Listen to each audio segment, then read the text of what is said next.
It's time for the Family Feud. Introducing the Scanlon family. Lynn, Julie, Mary, Therese, and Molly. Ready for action. And the Jorgensen family. Stan, Ann, Mike, Russ, and Kathy. On your mark. Let's start the Family Feud.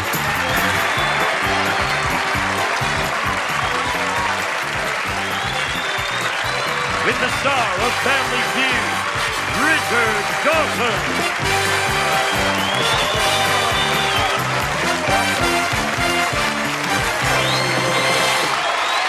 Thank you.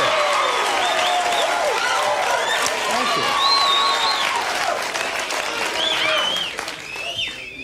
This is a kind of a special day. The day we're actually taping the show is because 3 years ago today, my son Mark became the luckiest man in the world. He married Kathy, who works with us, and it's their third wedding anniversary.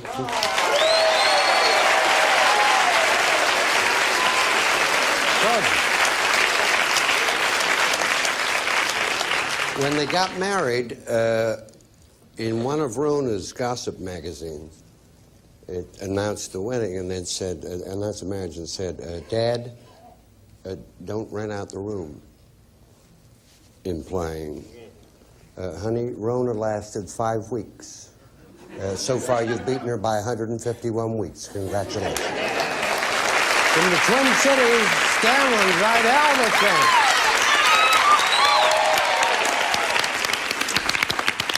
How much money you won, darling?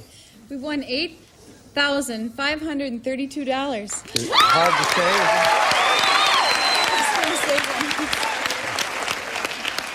You weren't going to say 85,000, were you?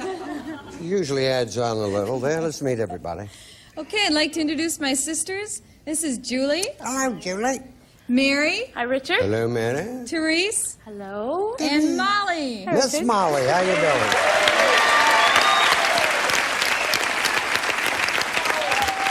Now, we've taped these shows. We do 5 in a day, so we've just had about a 40-minute break. Did you call that husband of yours, Bill Dolan? Right. No, Did you I call didn't him? call him. No.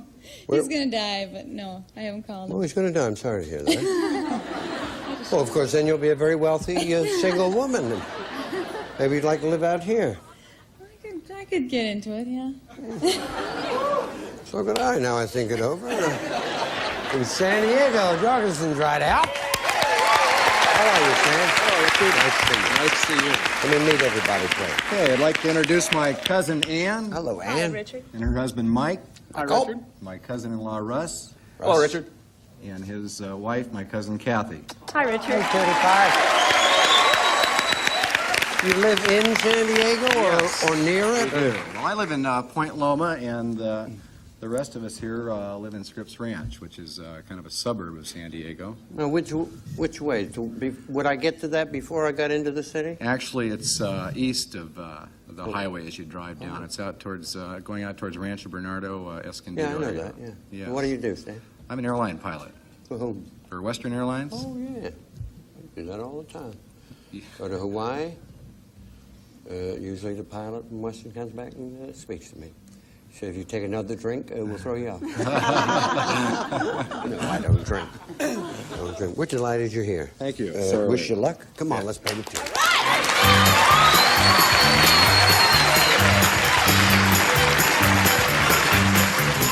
100 people surveyed. Top 6 answers are on the board. You got to try and find the most popular answer. Here's the question. Name something you see in landscape paintings. Yeah. A tree. A Tree by Henry Gibson. What are you going to know? We're going to play. Okay. We're going to play, champ. Very good.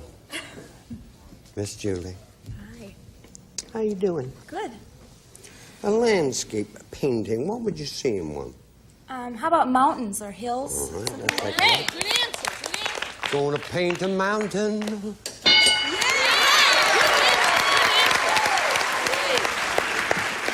How you doing? Good. Good. What would we see?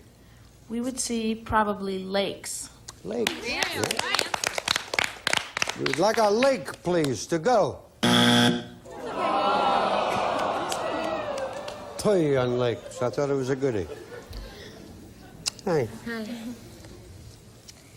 Are you the next youngest?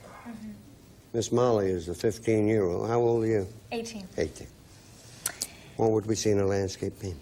I'm going to say maybe a farm with a big field or... A what now? A farm? A farm. A farm. A lot of acres. Good answer. Good answer. All right. We'd love a farm, please. We've got to look at these positively. If we could do a lot of paintings that has a lake and farm on it, it would be great, because there's none around, obviously. That's why I didn't make it. Good golly, Miss Molly. How you doing? I'm fine. I'll say you are. How about a stream or a river?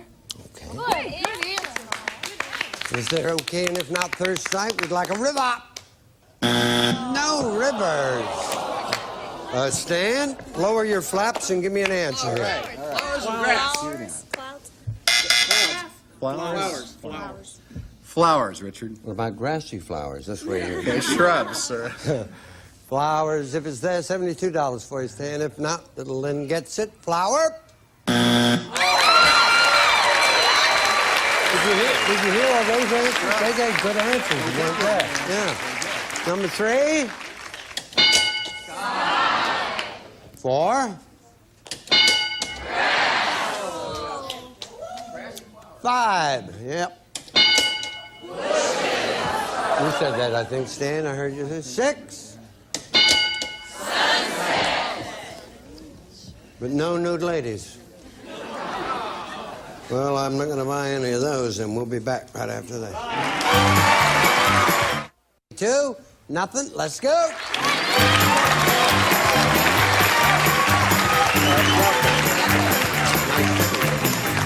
100 people surveyed. Top 5 answers on the board. Here's the question. Name a good physical exercise for a non-competitive person. Yeah. Jump roping. Jump roping. Jogging. Jogging. Come on. Gonna play? Gonna play. Well done, Ann. I'm sure Mike's very proud of you. How you doing? Very good, thank you. Good physical exercise for a non-competitive person. Riding a bicycle. Okay. Oh, good answer. Good answer. Mike. All right. Hey, All right, Richard, What would you think, sir? I love to go swimming when I need exercise. All right. All right. Swimming. You're doing well. Hello. What would you think, Kathy? Walking. Walking. Why not? A nice brisk walk.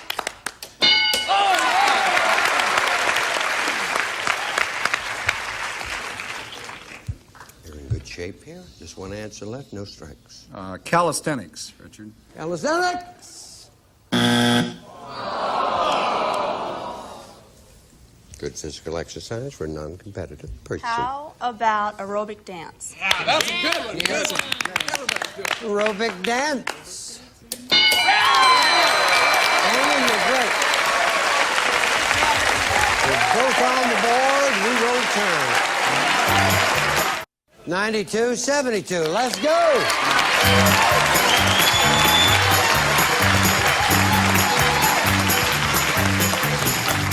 "100 people surveyed. Top 6 answers on the board. Here's the question.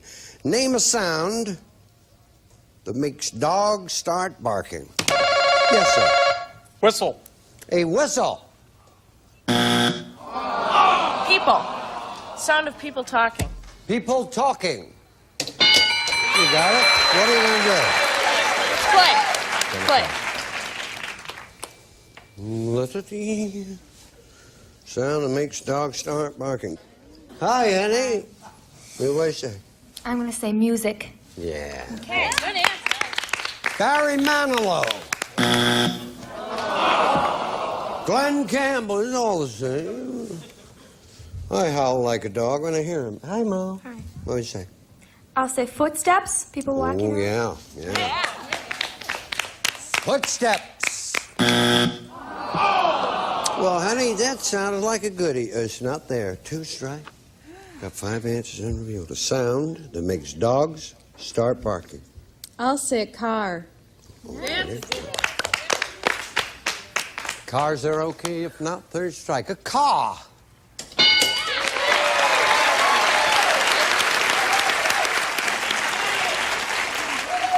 Can you feel the tension now starting to build? We've gone from $2 up there to $4. It's like the old what's my line. Sometimes I get up to $50. Sound that makes dog bark. How about a high-pitched instrument, musical instrument, like a flute? Something like that? Let me hear that again. A flute? Well, honey, we have music, and if a flute was played, that would be music. Yeah.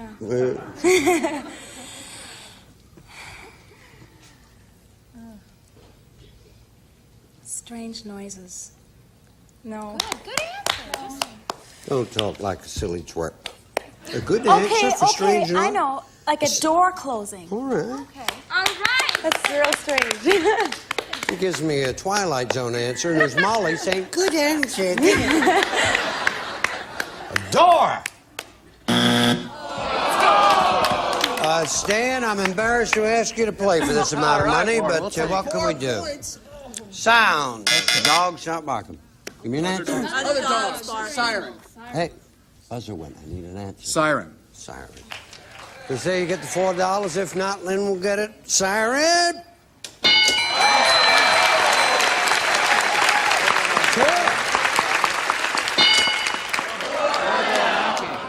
Yeah, I hate a doorbell that knocks. 3. 4. Meow.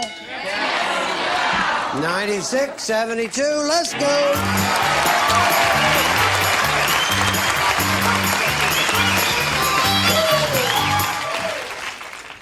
Dollar values are doubled. 100 people surveyed. Top 4 answers on the board. Here's the question. Name one of the first places kids are allowed to go without being accompanied by an adult. Yeah. A park. A park for Teresa. To a movie. To a movie. Even there. We're going to play, Richard. Yeah. Well done, huh? Okay. Well done. Pretty Kathy here. Well, Do you have children? Yes, small children. That's why I was thinking a little different frame. How old? 3.5 and 7 months. And what are their names? Jennifer is 3.5 and Lisa is 7 months. 2 girls. Were they out drinking or something tonight? Yeah. Well, actually, they're next door neighbors, and that's what I'm going to say at the next door neighbors. Oh, Or the okay. neighbors. Yeah, The they're first allowed to place go they're to the allowed to go neighbors by without an themselves. adult. All righty. They can visit the Good answer. neighbors. Good answer, Ken. Oh, not there. Okay, Stan. How about the store, Richard? All righty, sir. Yeah, go down to the club. Stan wants a store. You got it.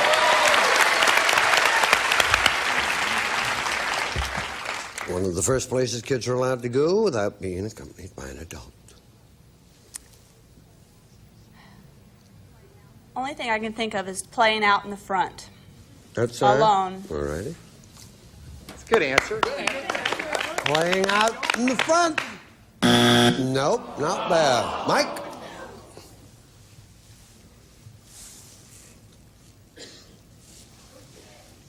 I thought he held up quite well till I said his name. Come on, Mike. Just a place where kids are allowed to go without being accompanied by an adult.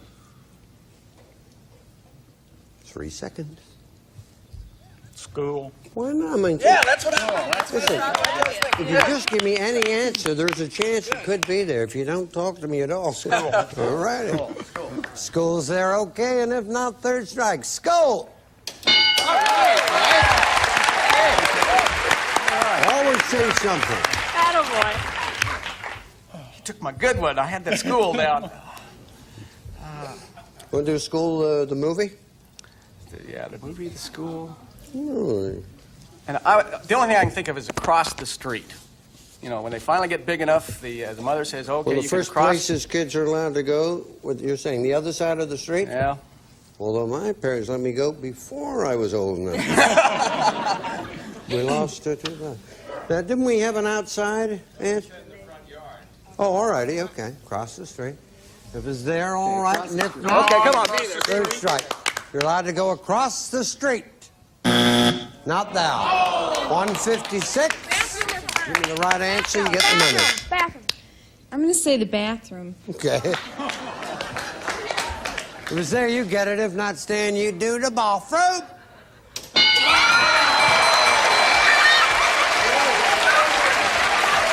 $228.96. Let's go.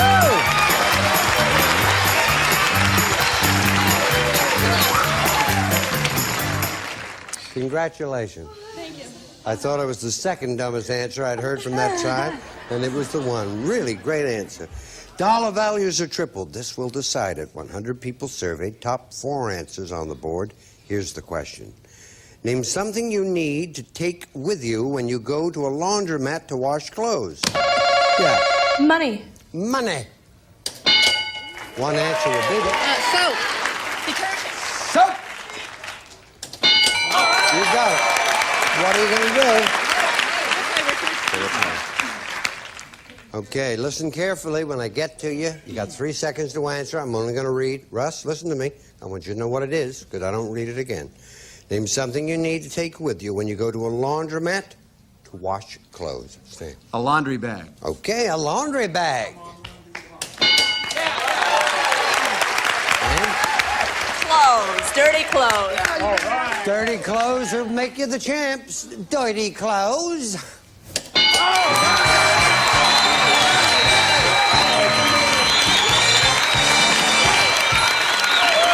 at least you hit the big one before you left.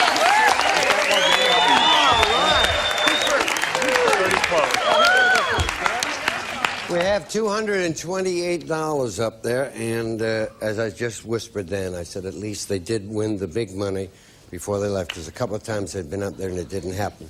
For the $228, we had $8,532, and our love, because you were beautiful. Thank you.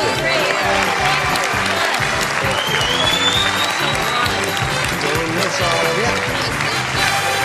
We'll miss Miss Molly. Thank you. We'll play. Come on, I need 2 people. Who's going to, you first? You first? Yes. Okay. Russ and Stan are going for the money right after we watch this. Congratulations. Thank you. Now we'd like you to really become the champs by winning $5,000. So would we. 15, well, we're in agreement there. 15 seconds. Name a musical instrument that makes a low sound. Bass.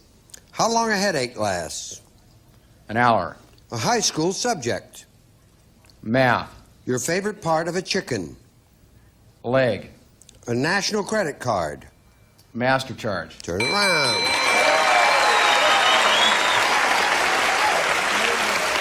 Musical instrument that makes a low sound. Boo. Survey said 16. How long a headache lasts? I was going to say just until the other person's asleep. But you said 1 hour. 1 hour. Survey said 24. A high school subject, you said math. Survey. Your favorite part, chicken. You said leg. I'm a leg man. Survey said national credit card, Master John. Survey said. Well done. All right. Thank you.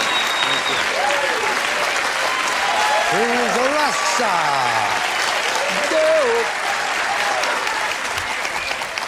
Russ, take a look here. You need 45 points. Easy. I can do that. Well, that's what we want you to do. Please remind everyone the answers that Stan gave us in 20 seconds on the clock, please. Name a musical instrument that makes a low sound. Tuba. How long a headache lasts? 3 hours. A high school subject. Mathematics. Try again. English. Cleared your throat. A favorite part of chicken. The breast. A national credit card. Visa. Turn around.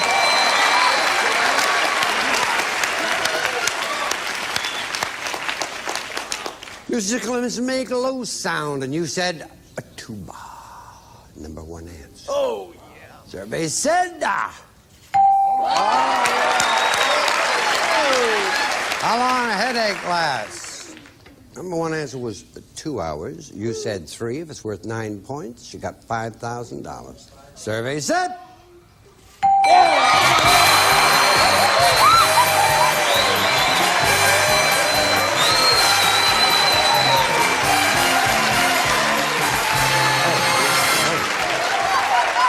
If you're playing at home, because we got a couple of seconds, 2 hours, English was the high school subject, the leg was the part of the chicken, and Visa, Bank AmeriCard was the credit card. And this, and I never lie, is a commercial.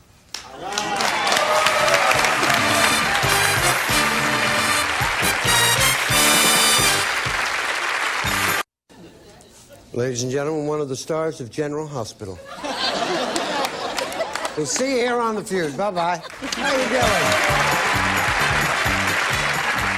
Some departing contestants receive everything you can be with Mary Kay Cosmetics. Skincare and glamour cosmetics presented to you in your own home by trained beauty consultants Mary Kay Cosmetics, Dallas, Texas. Pledge gives furniture a clearly more beautiful shine. Doesn't your wood furniture deserve Pledge every time you dust? The Conair Mist and Set Hair Setter gives you perfect curls in minutes. The fast heat-up time and unique roller design makes Conair hair setters ideal for the busy woman. New Super Moist Chocolate Chip Cake. Incredibly moist with lots of real chocolate chips. Another way you and Betty Crocker can make someone happy. This is Gene Wood speaking for Family Feud. A Mark Goodson, Bill Todman production.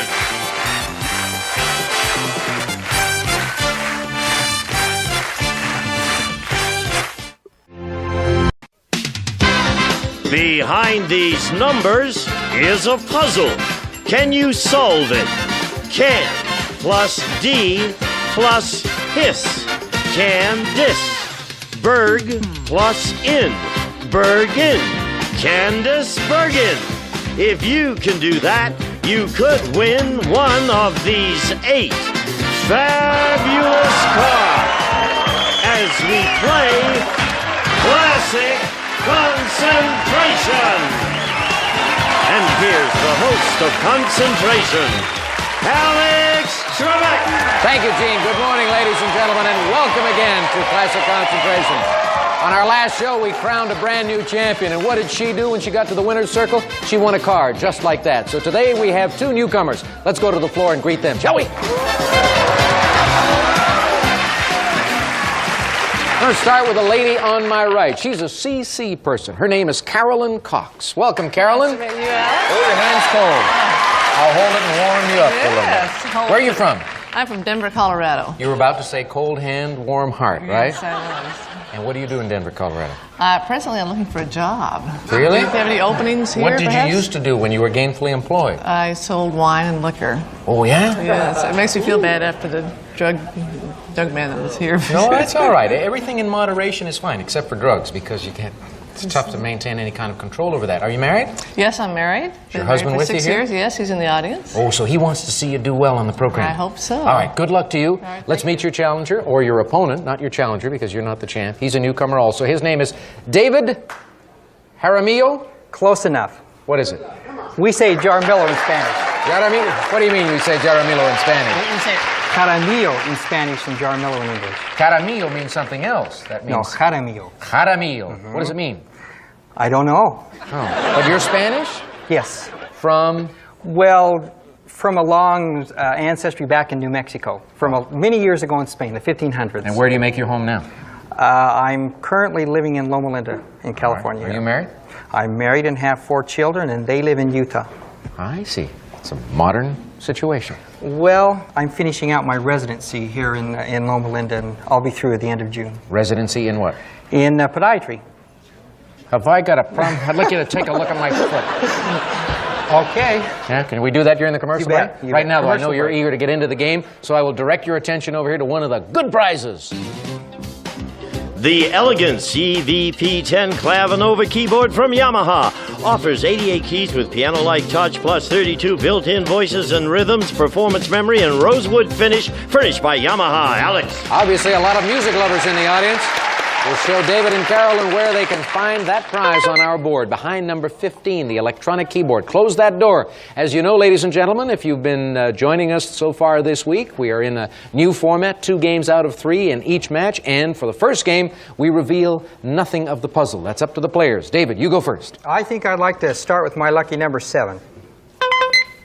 Electric treadmill. Treadmill. Now, that'd be great for a podiatrist, wouldn't it? And I need it, too. Yeah? I do. Carrying a little spare extra. tire? A little extra. I know the feeling. Let's go for number 18 for the match for the electric treadmill. No, we've got a stereo cassette recorder. No match for David, so over to Carolyn Cox. I'd like to see what's behind number 17. We'll show you. Virgin Islands Cruise. Would love that. Now, see, you don't have a job right now. That's right, I could go. You could go on a cruise and not feel guilty at all Not because you in say, the hey, I don't least. have a job. I'm not taking time away from work. I could stay 2 or 3 weeks. Even longer. Now make a match. All right, there's surely this wild card under number 11. Number 11. Oh, red tape. No match for you. And each of you has had an opportunity to select a couple of numbers, so we're going to take our first commercial break right now. When we return, it'll be David's turn again. Time to continue our first game, and we go back to the gentleman who started medical school. How old were you when you went to medical school? 32? 32 when I started. Oh, good for you. I admire somebody who gets into it at that age and with a family already. Pick 2 numbers. Well, I'll go for your lucky number, number 22. 22, Virgin Islands Cruise. That's a lucky number. I'll go for the match under number 17. You got it. That's a great vacation. All right, David, it's up there, down here. We'll get our first look at this puzzle. It's probably too early to make a decision as to solving it, but let's see. You don't even want to try, I do you? think it's too early for me. All right, go again. Let's go up for number 4. See what we have up there. Champagne goblets. Champagne goblets. I don't drink, but they'd be great. Let's go for number 23 for the match for the champagne goblets. No, plush carpeting. You could use the goblets for soft drinks, Sure, ginger ale, sure. 7-Up, anything like that. Go again. I'd like to see what's behind number 1. Number 1 is a stereo cassette recorder. And maybe there is a wild card behind number 10. Wild card for number 10, no champagne goblets. David, here's your chance. I would like the champagne goblets with soda under number 4. And the match for it under number 10. That's a match. 2 prizes, 2 more pieces of the puzzle, David. That's all I see. Sorry. That's all right. Go again. We know it's not Okay. I would like number 7, please. Electric treadmill. And let's go for the match for the electric treadmill on number 15. Electronic keyboard. Sounds similar, but no match, obviously. Carolyn? I'd like to see what's behind number 20. Wild card.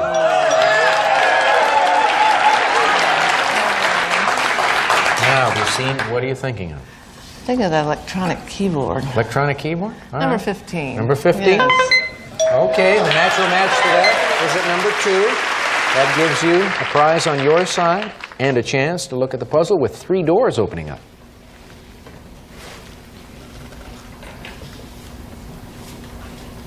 Go again, Carolyn.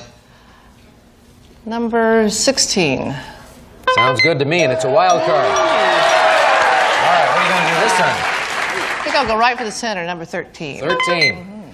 Chinese porcelain lamps, the natural match to that. At number 5, another prize for Carolyn and another opportunity to win the game by solving the puzzle.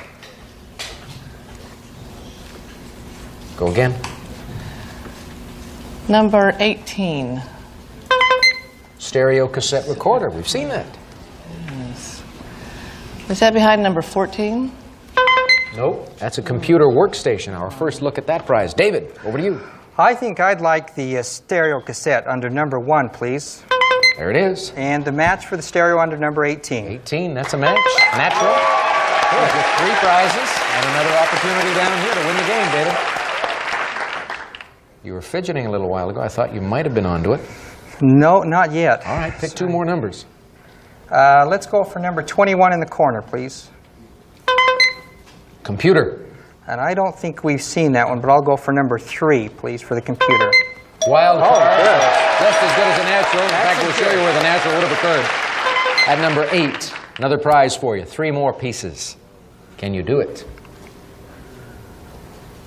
Poor as a church mouse. Is it poor as a church mouse?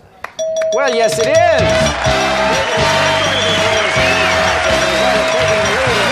Congratulations to you. Nicely done. I'm going to take a moment to show the folks at home the big picture. We've got poor as a church, M plus house. Poor as a church mouse. Congratulations to you, David. You're going to get to enjoy these prizes. Gene, tell them. Champagne goblets, a stereo cassette recorder, and a computer. The Apple IIc personal computer, sleek and transportable with built-in disk drive, standard 128K memory, and RF modulation. And Virgin Islands Cruise. We'll fly you in a companion from Los Angeles aboard Delta Airlines to San Juan. You may visit the exclusive Crown Room Lounge before boarding, and while in flight, experience warm and friendly hospitality furnished by Delta Airlines. And you'll embark on a 6-day Windjammer barefoot cruise, casual sailing adventure in the exotic Caribbean for both old salts and landlubbers. Take off your shoes and sail away to paradise, furnished by Windjammer Barefoot Cruises. Prizes worth $4,709. Congratulations to you. You've got the lead in the match. 1 star lighting up. We're going to give Carolyn an opportunity to tie this match in game number 2 when we come back after this. I just noticed something on your background information, Carolyn. You're a scuba diver, right? Yes. Laurie Taylor, who was our last champion, who left us yesterday winning a brand new car, has just gotten her certification in scuba diving. Do you have yours as yet? Yes, I have. I've You had do? it for several years. Yeah. Where do you do your diving? In the Caribbean. Yeah, beautiful down there, isn't it? It certainly Okay, is. let's get into the next game. Here's one of the prizes the 2 of you are playing for. For delicious barbecuing, this Fire Magic cart model features oven, rotisserie, turkey holder, tank holder, and LP tank for portable cooking, furnished by Robert H. Peterson Company. Alex. Starting to look good. Here's where you'll find the prize on the board. Number 17, the barbecue. Close that door. And Carolyn, you get to go first because you're trailing in this match. Yes, I am. Let's Don't see worry about what's. that. Things can turn around quickly. Let's see what's behind number 19. Well, we've got a Mazatlan vacation. Got some good diving down there. Yes, that's right. Mexico? Sure. That would be a lot of fun. How about lucky number 11? Number 11, a wild card. All right, way to start. Natural for the Mazatlan vacation is at number 8, and that beautiful vacation goes up here and down here. We'll get our first look at this rebus.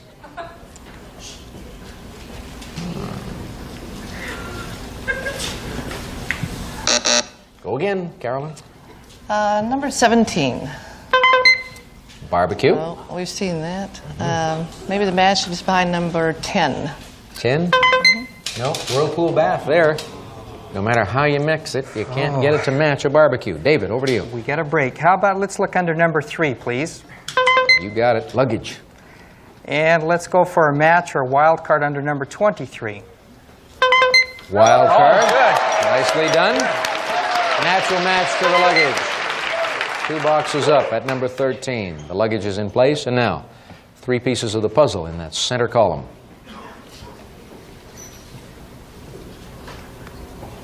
Not yet. All right, select again.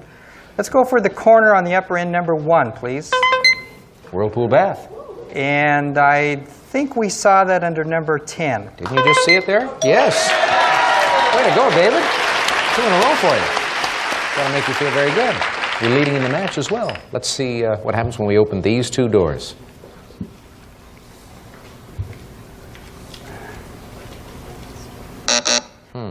Sorry. That's all right. Don't be sorry at all. Hey, you're playing very well. Make another match. Let's go for the other corner, number 5. Sleeper sofa. And we want to match the sleeper sofa under number 25. We want to, but will we? No, we've got some No. golf clubs there. And so we go over to Carolyn Cox. Number 16. Wild card. Oh, how about that? You've already got the Mazatlan vacation up on your side. What do you want to do now? Where do you want to open this puzzle up? I believe number 9. Sounds good to me. Green take. All right?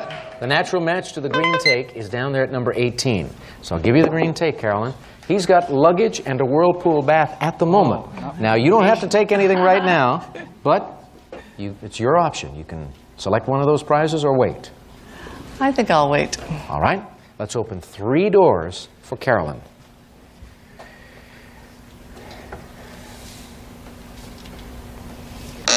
Go again. Number 14. Red take. And number 21. 21. No, table 10 is set, so we go back to David. Okay, let's look and see what's under number 12. Barbecue? The barbecue, and I believe the match for that is under number 14, please. No, that's a red take. Red take. You missed it. Carolyn, can you remember? Since I've seen it twice. Yes. It's on number 17. Yes, you went to it unwittingly a little while ago. Yes, and number 12. Number 12. Barbecue goes up here, joining your Mazatlan vacation. I'll ask you again, do you want to use the take now, or do you want to wait? I think I'll wait. Okay. Let's open these two doors.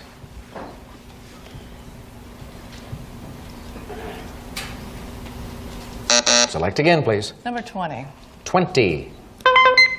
Diamond pendant. love All right, we're that. getting into some classy jewelry now. Yes. And number 24. That is a natural match. Oh, Carolyn. Boy, you're determined in this one. You want to tie this match. Well, what do you say this time? We're getting closer to the end now, closer to a solution. Do you want to use the take, or you still want to wait? Depends on how confident you feel. Whirlpool bath. The Whirlpool bath. She wants the Whirlpool bath, so take it away from David. Give it to Carolyn. And let's see if she can win these 4 prizes right now. Can you do it?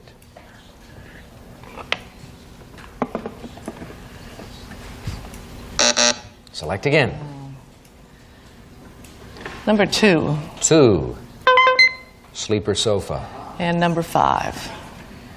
That's a match. Again, boy, are you doing well. Naturally, too. Fantastic. Let's see if these 2 pieces are enough to give you the game, Carolyn.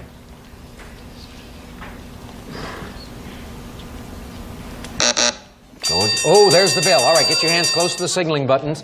Let's see, we've got 1 prize on David's side and 5 on Carolyn's, but she's got to win this game in order to stay alive in the match. We're going to start revealing 1 square at a time. You ring in when you think you can solve it after we have revealed the first one. Number 4, number 6, number 7, 14, 15, 21, 22. Think of the whole puzzle. Carolyn? A stroke of genius. He said a stroke of genius. Yes, it is. Carolyn, you tied this match. Congratulations. And we're already happy with the prizes, too. Let me show the folks at home the big picture. I said to concentrate on the whole picture. And that's good advice because you've got ace plus T plus row plus cuff. And it's tough to break it down. Ace to row cuff. A stroke of. Genie plus us. A stroke of genius. And that's what Carolyn gave us right now. Congratulations to you. Here are the prizes you just won. A Whirlpool bath, a diamond pendant, and a sleeper sofa. The Lazy Boy Signature 2 Sleep Sofa with deluxe inner spring mattress featuring a wide variety of fabrics suitable for any decor. Enjoy elegance by day and comfort by night, furnished by Lazy Boy. And a Mazatlan vacation. We'll fly you and a guest from Los Angeles to Mazatlan, and you'll spend 6 nights at the Holiday Inn Mazatlan, located on the beach with elegant rooms featuring in-room movies. Enjoy dining, dancing, water sports, or relaxing on the beach, furnished by Holiday Inn Mazatlan. And, of course, the handsome barbecue, prizes totaling $4,111. All right, each of you is a big winner up to this point. We got a little practice on the signaling button. Get your hands close to it again because this is the tiebreaker game. Carolyn, you've just gotten your first star, and so it's all tied up. Whoever wins this game gets a chance to play for a brand new car. We're going to start revealing the puzzle 1 square at a time. I'm not going to call out any numbers. It'll just go sequentially. You ring in when you think you can solve it. All right? You all set? Here we go.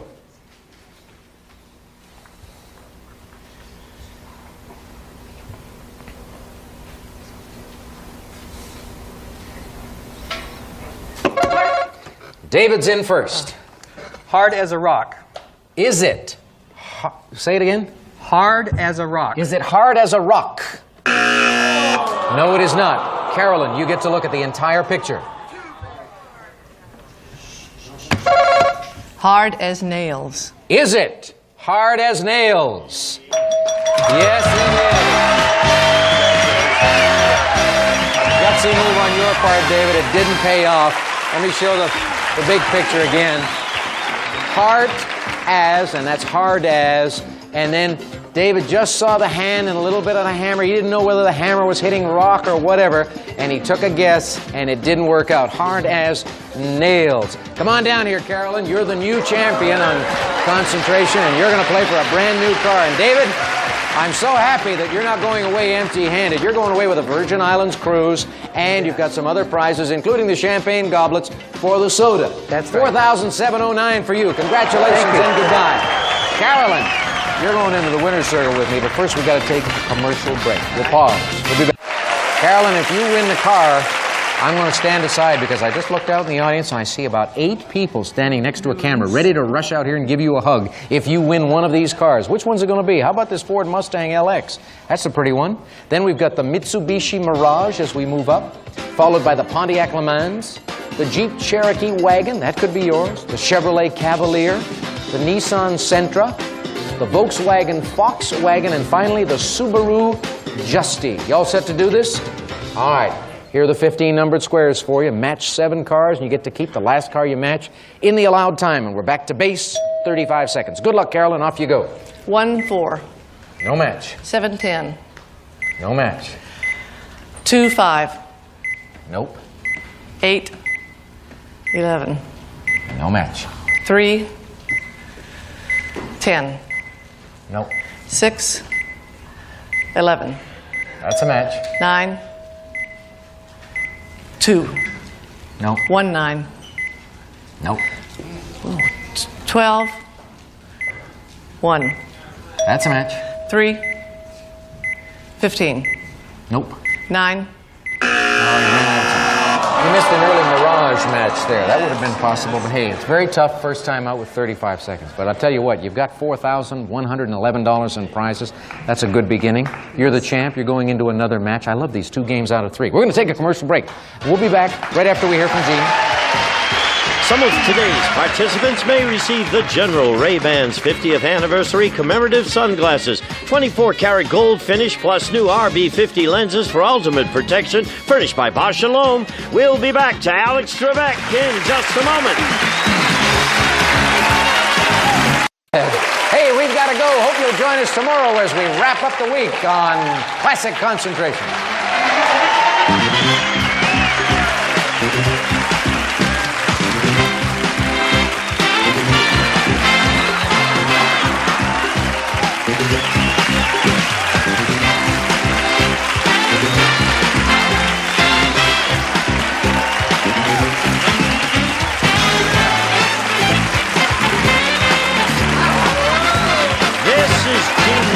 Speaking for Classic Concentration, a Mark Goodson television production. Ladies and gentlemen, Gary Moore.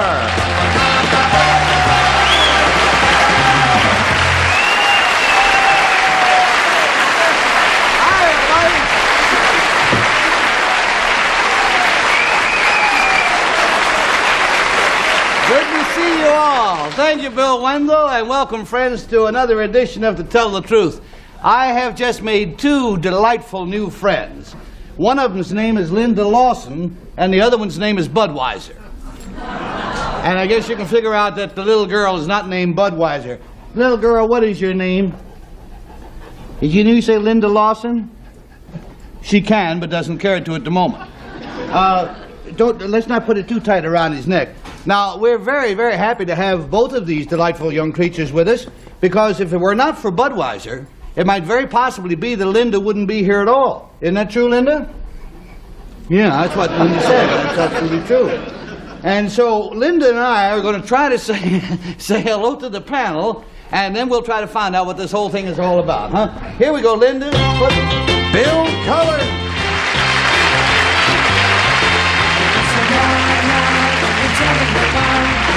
Peggy Cass.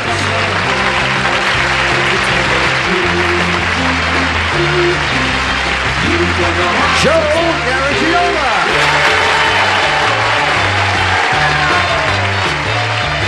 And Kenny Carlisle.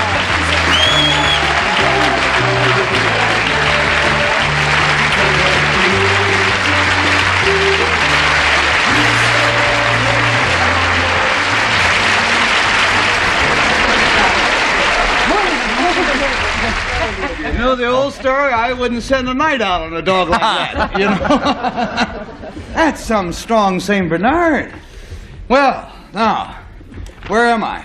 Oh, I did establish the fact that Linda would not have been here because, had it not been for Budweiser. And now let's meet another young lady who owes her life to Budweiser, the St. Bernard, also.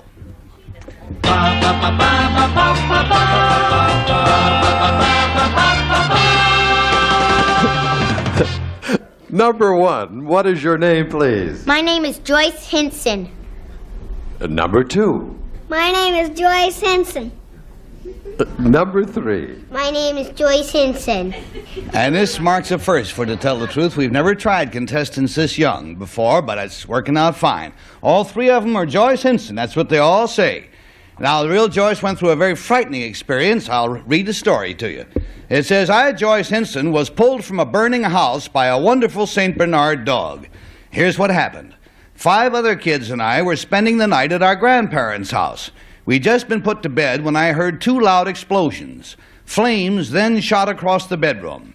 In a flash, Budweiser, the St. Bernard, bounded into my bedroom from the front porch. He grabbed Linda Lawson, whom you met earlier, by her shirt and dragged her all the way out of the house. While my grandmother was rounding up the other kids, Budweiser returned for me. He took my arm in his mouth and pulled me out of the burning house to safety. Then he went back to try and rescue his friend, a Chihuahua. But alas, he was driven back by raging flames. Everyone else got out okay, though, and just in time, too, because within minutes the roof of the house collapsed. For his incredible heroism, Budweiser was named Dog Hero of the Year. Signed, Joyce Henson.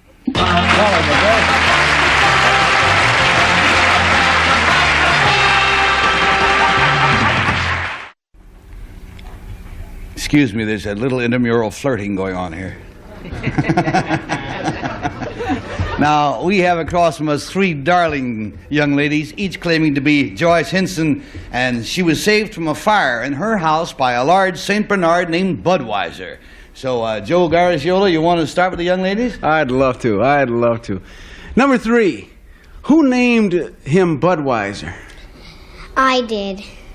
Number 2, how old is Budweiser? 2 years old. Number 3, why did you name him Budweiser? Because he likes to drink Budweiser beer.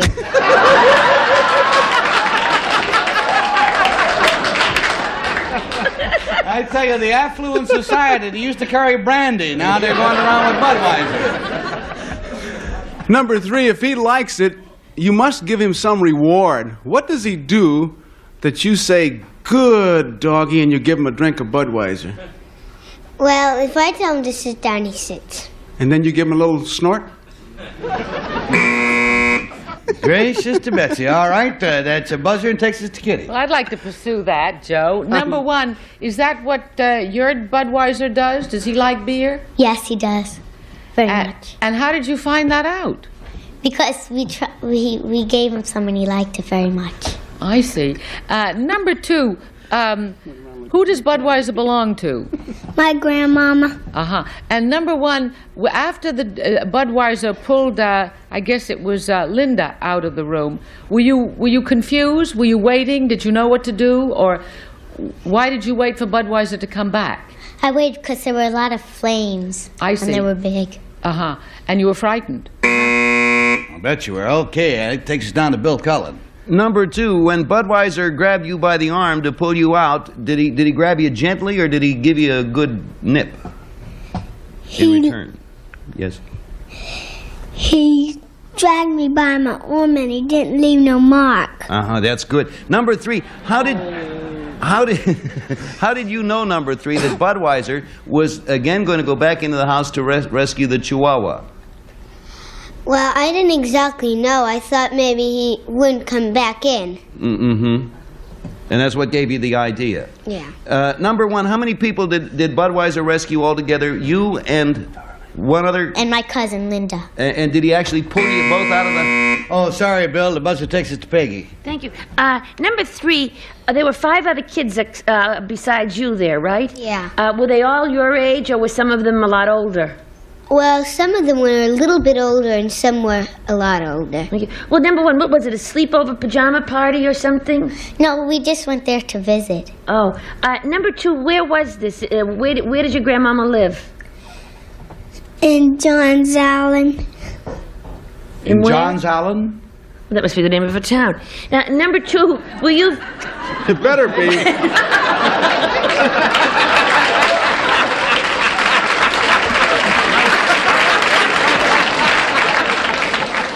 Poor Grandma's not even here. That was great deduction, Peggy. The bell has just rung, young ladies, and these 4 grown-up children over here are going to take their little pencils and they're going to mark down a number. And they're going to mark down a number 1, or a number 2, or a number 3. Our rules say that we're going to give you $50 for each wrong vote. And if the panel doesn't come up with the right girl at all, you're going to get $500 to split between you. And Joe starts, please. Oh, I could pick any of them. They were just all great, but I think I'm going to take number 1. You're going to take number 1? Number 1. All right. And Kitty Carlisle, how you going? Well, they are the best panelists we've ever had, including all the grown-ups. And I'm going to take number 2. We're going down the line so far. We got 1 and a 2 and a Bill Cullen coming out. It's so hard to tell. They all did such a good job. I thought I had it until I heard about grandmother being in Johns Island there, and that threw me. So I just guessed, and I guessed number 3. Everybody's got 1, and unfortunately, somebody's going to have to get 2. But that's not too bad. Peggy, how's the majority going to go? Any little girl that can name a dog Budweiser is a friend of mine, so I voted for 3. All right, that's the way we think here. Now, with a little luck, I'm not going to ask him to stand. We're going to get Linda to come out here and pick out the real one. So, Linda, if you'll come out and show us which one is Joyce, please. Go to the Joyce of your choice. And there went Linda. And there, stand up, Joyce. There you are.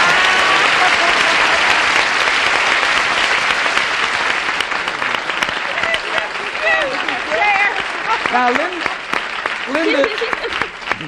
Linda, get up there and sit with Joyce where we can see you, honey, because you're kind of hidden back there. There's make yourself comfortable. Great faces.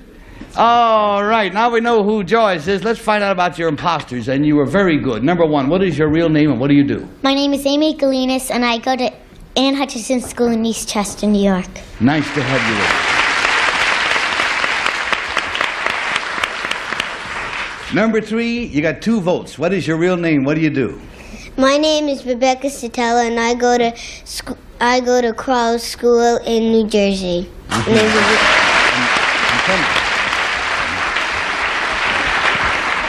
Well, it's just been a joy meeting all 4 of you, and I want to thank you for being with us. And now, number 1, if you'll lead them off stage, thank you so much, all of you. Linda, you go follow along.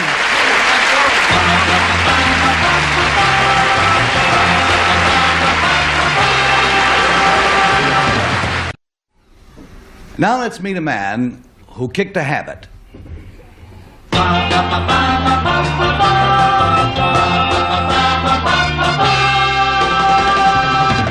Number 1, what is your name, please? My name is Bernie P. Number 2. My name is Bernie P. Number 3. My name is Bernie P. And if you listen, you will find out why our contestant confines himself to the use of his first name and his initial. Goes like this. I, Bernie P., am a compulsive gambler. Gambling from the time I was 5 years of age, I have frittered away a total of almost $2 million. When my father died, I borrowed the money needed to bury him, and then I gambled it away. Once I stole $230,000, then immediately blew it all in one gambling weekend. I was soon sent to prison.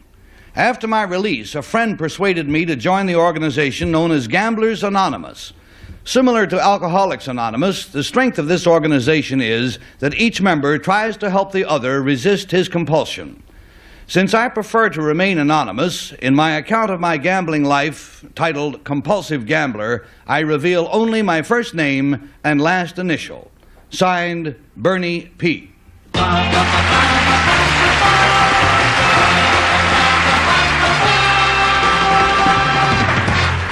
And Peggy Cass, your deal. Thank you. And number 3, do you have a family? Yes, I do. Did your wife stick with you through all of this? First wife didn't, the second one did. Well, hey, now, number 1, if you say you wanted to bet $100 on a pick'em football game, and you won, how much would you win? $100. If you lost, how much would you pay out? $100, $110. Thank you. Number 2, do you know who wrote the NFL football lottery? Have you heard of it?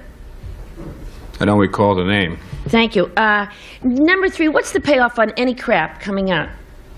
Depending on the numbers, 4 is 2 to 1. I said any crap. Oh, crap. Yeah. 7, 15, and 30. Thank you. Number 2, what was your favorite thing to play? I mean, what was your weakness? Any action. Oh, any action. Like, you mean, which 2 cockroaches would come out under the sink first? Let's go from there to Joe, please. Number 2, what is the term vigorish? That's a spread usually between points. Thank you very much. Number 3, if you were betting and you were betting chalk, what would you be betting? Favorites. Number 1, what is your favorite card game? Poker. Number 3, do you have you ever played a game called baseball, a card game? No. Number 1, have you? Yes, it's 3s and 9s are wild, and 4 gets another card. Number 2, who is Jimmy the Greek? He's a bookmaker in Vegas. Number 3, who is Jimmy the Greek? Odds maker in Vegas. Number 1, where do you like to gamble best? Las Vegas, but I prefer big poker games in various sections throughout the country. We're learning a lot about them. We're also learning a lot about Peggy and Joe.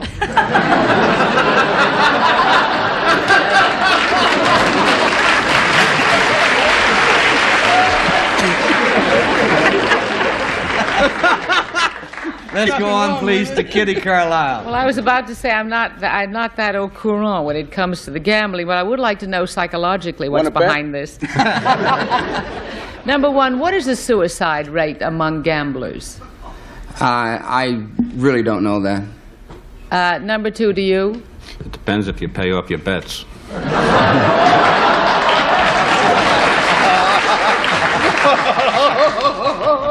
Number 3, are compulsive gamblers born, or do you start with ordinary sort of friendly poker games in college and go on from there? From what I've learned through attending Gamblers Anonymous meetings, it's born within you. It's something that lays dormant when you start to make your first bet. Before you know it, you become involved and start to chase. And finally, we go down to Bill Cullen, please. Number 1, are you, even though you don't participate anymore, are you still interested in gambling? Yes, it's never a day goes by that I don't think about it. Oh, number 1, do you think Washington Redskins over the New Orleans Saints and 14 points is a good idea? No, not allowed. Well, this is for entertainment only. Some reading matter I picked up on the way into the studio. Number 1, staying with you, what is the outlaw line? The outlaw line? Uh-huh. It's a line where you don't need any points. Number 3, you mentioned that you lost $250,000 or $2 million, I think. Does that mean if you hadn't lost, you could have close to $2 million now?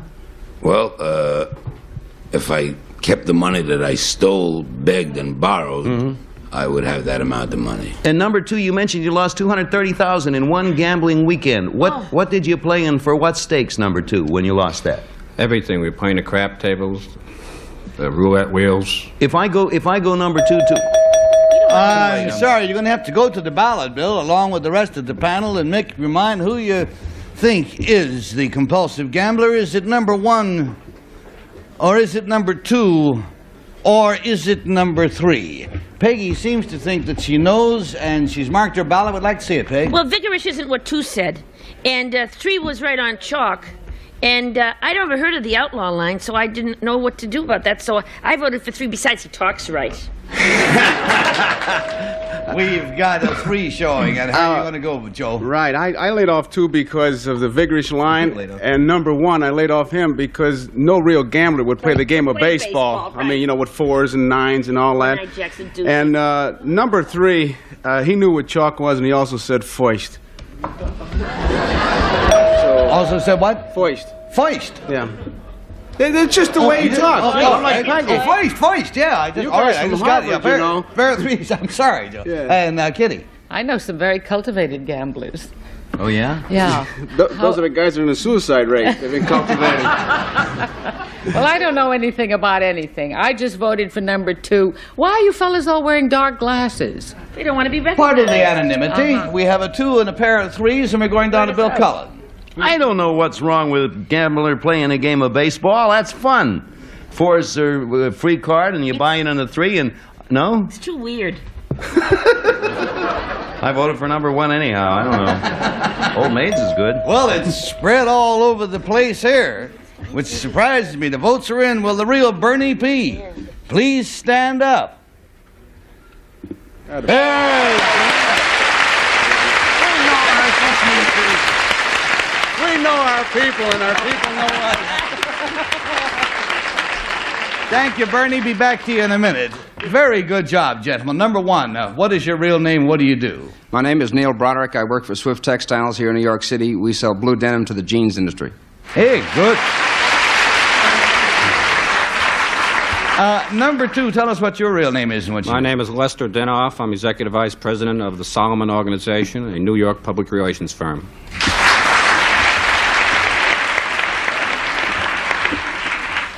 Bernie, if anyone who's watching here would want to get in touch with Gamblers Anonymous, how may they do that? Well, ordinarily they would look it up in the phone book because this is a syndicated program and the New York number alone wouldn't be good. They can look it up in the phone book, and if there is no telephone listed for them, they can get in touch with our National Service Office, which is located in Los Angeles, California. Bernie, very quickly, can you tell us what it is that you're doing now? Well, fortunately, there are nice people in this world that will give a man with a record a break. I'm connected with a firm called Puritan Fashions, owned by Carl Rosen, and I'm with the public plum pudding division selling junior dresses. I have a feeling you've done a lot of good today. Thank you, Bernie P., and thank you, gentlemen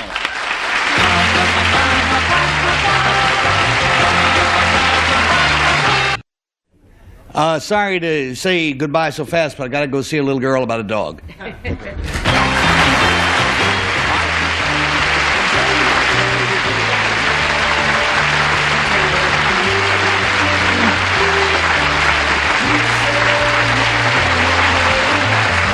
This is Bill Wendell speaking for you to Tell the Truth, a Mark Milton, Bill Cochran production.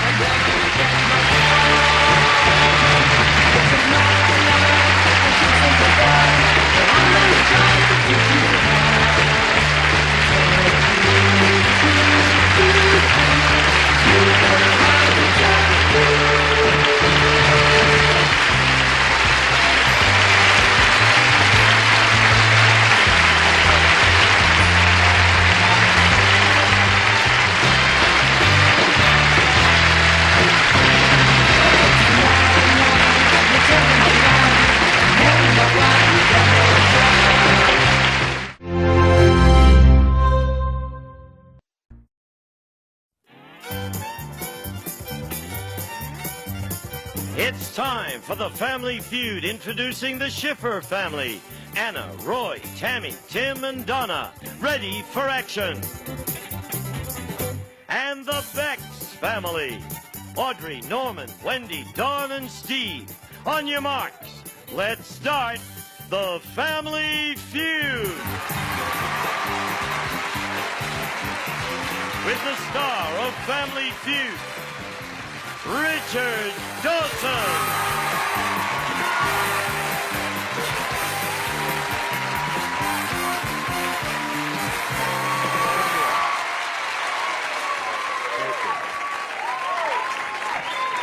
Thank you. I'd like to thank the Academy. Abigail, where are you, darling? Where's Abigail? Come here, darling. This is Abigail Yacovi, and she's our unit manager. And say hello to her, Tony. How you doing? Okay, thank you. And Abigail has to go into the hospital and have some surgery. And on your eyes, I think. Well, we know it's going to be fine. And this is for you. And it says there, "Dear Abigail, hurry back, because our feud family's not the same without you. Love and kisses from all of us here on the feud." Thank you, Richard. Okay? You'll be with us soon. Thank you, darling. Take care. Nice lady. Here they are, the champs. Shipper. How are you? You've won $5,466. Yes. Let me meet your family, please. I want you to meet my oldest Roy's son. Your oldest son, Roy. Oh, let's start over. My oldest son, Roy. Yes. I'm not nervous at all. Not at all. This is Amsterdam Anna, by the way. Ships a lot during the day. That's your oldest son, Roy. Right. My oldest son, Roy. His wife, Tammy. Is Tammy wife, right? My youngest son, Tim. Okay. And our one and only daughter, Donna. Donna. Who have you got here? No. That's my son, Darren. What's his name? Darren. Oh, he's very handsome. Thank you. How old is he? 15 months. Is he really? Mm-hmm. Boy, oh boy, looks about a year and 3 months. No math students here today. No. Champ, here they are, the Becks. Make them feel at home. Where did you get your Brown? I've been sunbathing. Have you really? Yes, I have. Yeah. Put your hands You up. got to nice hear and this warm. lovely voice. How you doing? I'm very well, thank you. How are you? Just fine. Do you miss England? I do, yeah. Do you? Yeah. Oh, that's nice. Not enough to go back to live No, there. no. I wouldn't lie to you on national television. You've got some rock here. Yes, I brought this out. I hope you'd accept this, Richard. Truly. It's Blackpool. That's York. right. You don't have that in this country. This is a candy, a hard candy. And notice, written inside the candy, all the way through. It's like you would suck it. You know, it's a hard thing. There's a name of wherever the rock comes from. Blackpool is a famous resort in England. It says Blackpool Rock. That's right. Ah, that's Is it lovely. good? Makes you Is talk. it lovely? Makes you talk like that. Yeah, Thank you, darling. Can I meet your family? Yes, this is Norman, our cousin. Nice He's to from see Blackpool, England. Right. And then I have my dear sister, Wendy. Hello, love. And then Wendy's husband, Don. Good to see And you. then Steve, my nephew. All right. Are you visiting here? Yes, on holiday. Really? Yes. You too? Yes, I'm on holiday. Having a good time? Oh, Oh, great. It's terrific. Where have you fantastic. been? Where have you been? We've been to the Grand Canyon, Las Vegas, and we were hoping to break the bank, but we didn't do No, it. no. No, we lost. That's a hope we all have. I know, yes. Anywhere else? Yes, San Francisco. Oh, that was nice. How long are you going to stay there. with us? We're here until the 14th of February. Unless you win a lot more money. Oh, and then I'll stay. Go back to I'll Vegas, stay. visit with money. Come on, let's play the feud. Let's do it right now.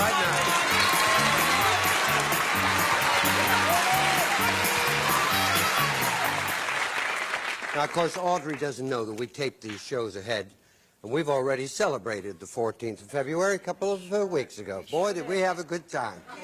It's the time difference between England and America. Yes, I know, I understand. Yeah, it's about the 21st of February today. I'll give you a piece of this a little later. Oh, good. Silence in court. 100 people surveyed. The top 5 answers are on the board. You got to try and find the most popular answer. Here's the question. Tell me a good food or drink to warm you up on a cold night. That's an English version. Raise the hand and hit there. So you got to hit there, Don. What do you think? Hot chocolate. Hot chocolate for Anna. There's one answer better than that, Audrey. Hot toddy whiskey. Hot toddy whiskey. No hot toddy? No? I didn't hear that. Oh, I didn't hear that buzzer, so let me hear it again now. Let me hear it again. It doesn't sound very loud. Low buzzer. It is rather a low buzzer. Yeah, I think a little more sound needed there. And on my microphone, you're going to play, are you? Yes. Yeah. You go back there, Don. I cannot believe that whiskey wasn't up there. Can you? Now, my youngest Roy's son, tell me a good food or drink to warm you up on a cold night. Hot coffee. Okay, a little coffee.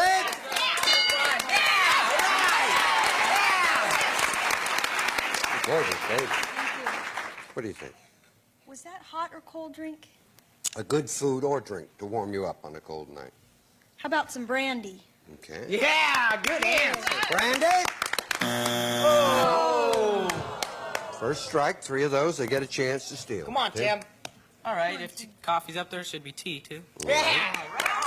Looking for tea. Oh, no! Remember, it says food or drink, you know? Yep. My little darling, good food or drink to warm you up on a cold night. How about hot milk? Aha. Warm milk, say you're okay. If not, third strike. Sounds like a goodie. Hot milk? Yeah! Very good. Soup. Very good. The soup there, you're okay. Soup! The number 1 answer. 1 answer left. How about a bowl of chili? Chili, okay. Chili, say you're okay. If not, third strike, and the back's got a chance to steal. Chili! You got it. We're going to have a good time today. We'll be back right after this.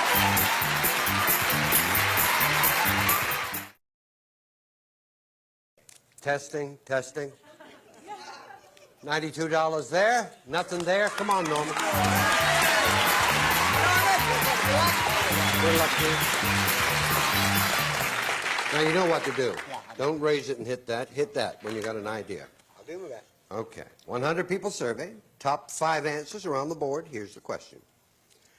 Name someone Jewish who had a great impact on history. Yes, sir. Disraeli. Disraeli.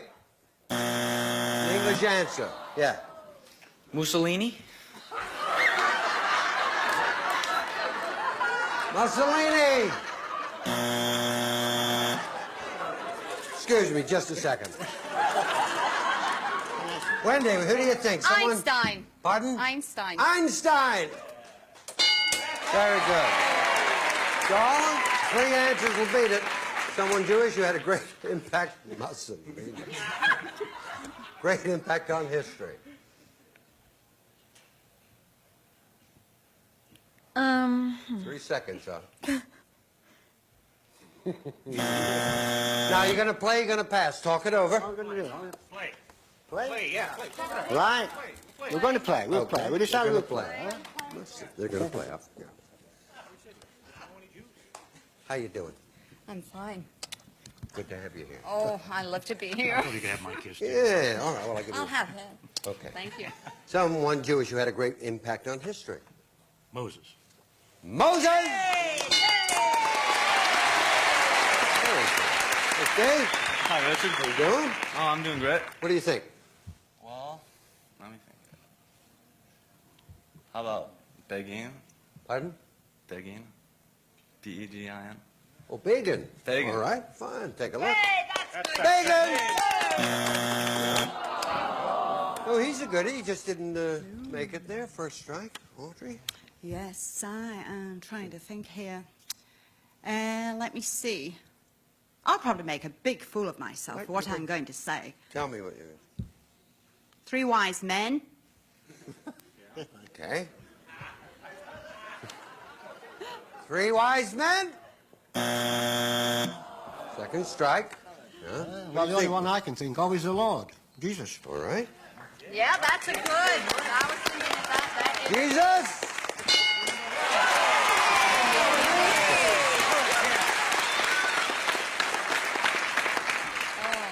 Roy, did you see who came up there? Makes a mockery of Mussolini, doesn't it? 2 answers left, He took Wendy. my answer. Oh, did he? Yeah. And I Someone can't Jewish think, who I had a can't think of great- his name. Well, that'll be a big handicap really I in know, this game. it will. Repeat the question Yes, for me. someone Jewish who had a great impact on history. Doodah, doodah. Sadat? Sadat? Yeah. Whatever. I don't know his right. No, Sadat? certainly. Oh, well. A well-known Egyptian Jew. Sadat! Here's a chance for you to get some money. Joseph and Mary? Joseph and Mary. Joseph and Mary's up there. You get the $71. If not, the Beck's family get it. Joseph and Mary. You got it? Number 3.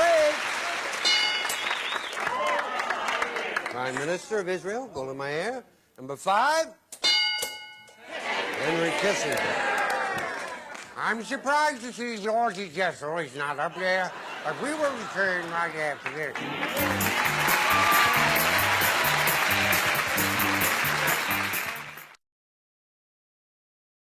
$92 there, $71 there. Let's go.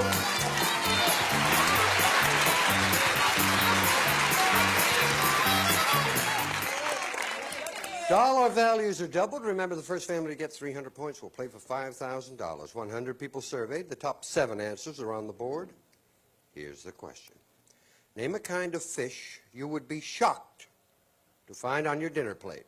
Yeah. Shark. Shark? Number 1 answer. What are we going to do? Play a card. We're going to play. I've eaten shark, you know. Yes. Yeah. Is it good? Better than have a shark eat you. What do you think? How about a whale? Little whale?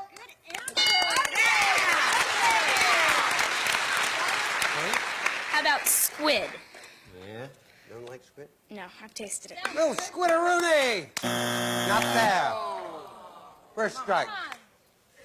Anna, my darling, kind of fish you would be shocked to find on your dinner plate. Oh, I had one. Goldfish. Yeah! Good answer. Yeah! They're good, you know, with just a little butter. I don't know. Fillet of goldfish. Goldfish!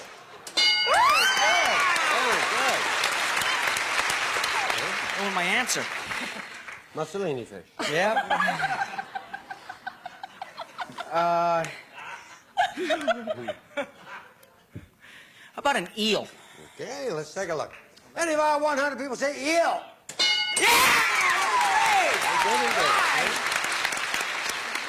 Kind of fish you would be shocked to find on your dinner plate. I have one, but I can't think of what they call them. The unknown fish. Yeah. Justin. How about How about 3 seconds? Catfish? Okay. Right, yeah. Catfish! Second strike. Tim? Come on, How about a Tim. guppy? Okay, Tim. The guppies say you're all right. If not, third strike. Guppy! Not there. $160 here for you, the Beck's family. Starfish. Right, Richard. We say starfish. That sounds like a goodie, a starfish. Starfish is there. You get the 160. If not, we give it to Anna and the family. Starfish! Very good. Number 4. Jellyfish. Number 5. Piranha. 231.92. Let's go.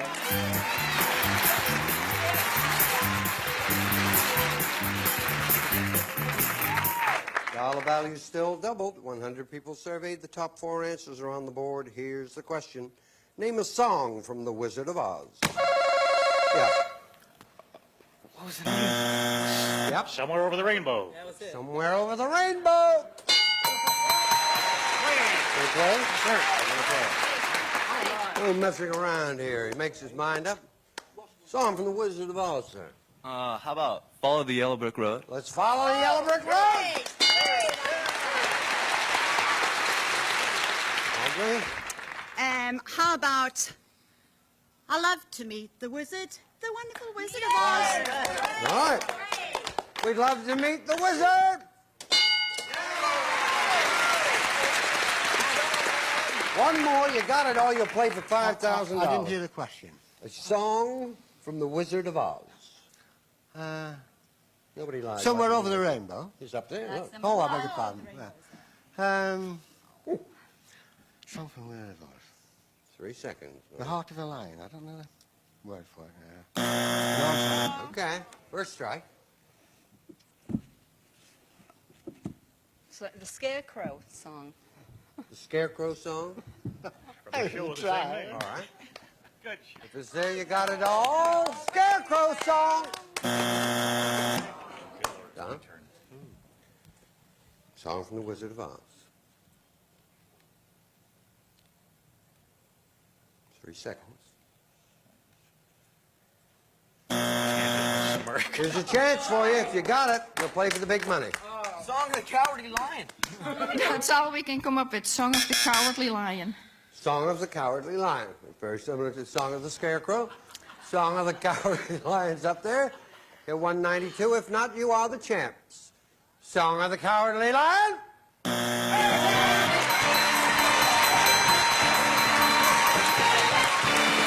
If I only had a heart, I think. Or there was the Munchkin song, wasn't it? And the other one was If I Only Had a Heart, I think, wasn't it? Let's take a look. Number 4. Oh. Ding dong, the witch is dead. $92 there, but we added to $5,466. Did you have a nice time? Absolutely. God bless you. Thank you. Have a good time in Dublin. Who's going to play? Come on. Who's first? You are? One ding dong and over for the money right after we watch this. Ding dong.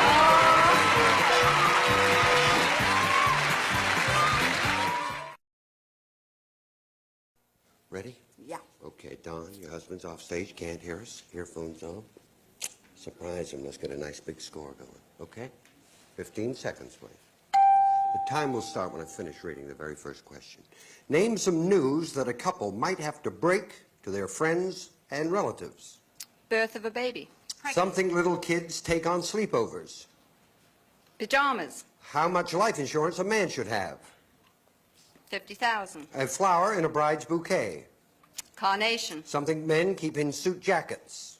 Handkerchief. Handkerchief, right on the buzzer, sir. Turn around.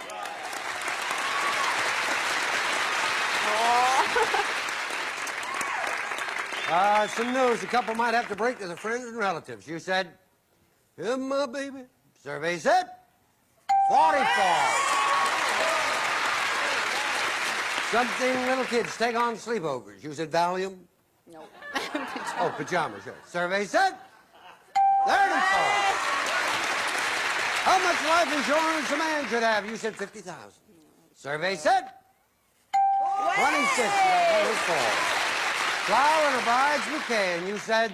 Carnation. Carnation. I love their milk. Survey said?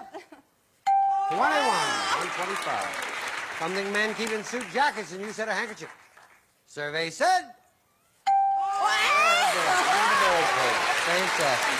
Up you go. Come on, John, let's go. You are 39 points away. I'm going to answer the same questions I asked Wendy. You cannot duplicate her answers. If you do, you hear this. I say try again. You give me another answer, okay? Okay. Please remind everyone the answers Wendy gave us. Give me 20 seconds on the clock, please. Good luck. Name some news that a couple might have to break to their friends and relatives. They're married. Something little kids take on sleepovers. Pajamas. Try again. Toothbrush. How much life insurance a man should have. Twice his salary. A flower in a bride's bouquet. Rose. Something men keep in suit jackets. Cigarettes. Turn around.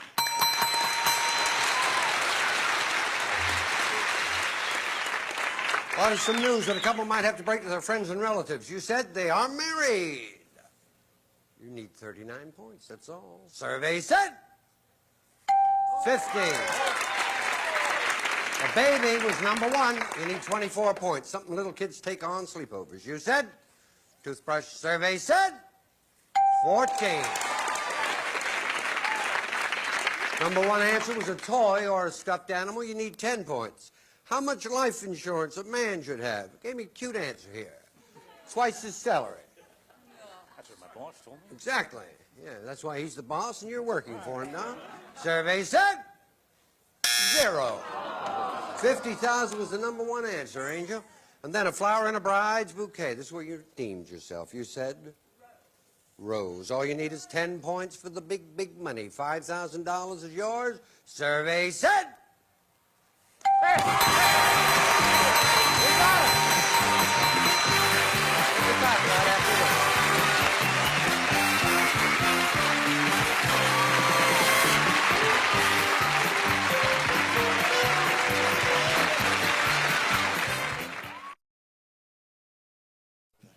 The Becks came, they saw, and they conquered, and they've got over $5,000, and they'll get a chance to roll again the next time we meet here on the Cube. We love you. Bye-bye. Some departing contestants receive West Bend's 10-cup automatic Quick Drip coffee maker. Features a double filter system. Lets you brew delicious coffee with or without paper filter. And the Honey Dish and handy table dispensers of Sous Vide honey. Great for sweetening and topping. Discover the natural goodness of Sous Vide. And True Test Easy Care Latex Flat Enamel. Combined for flat finish of latex with the scrubbability of enamel. Exclusively from True Value Hardware stores. And Lipton iced tea in the winter. Why not, says Don Meredith. You drink other cold drinks in the winter. Why not Lipton iced tea made from tea bags dandy tastings? This is Gene Woods speaking for Family Feud. A Mark Goodson, Bill Todman production.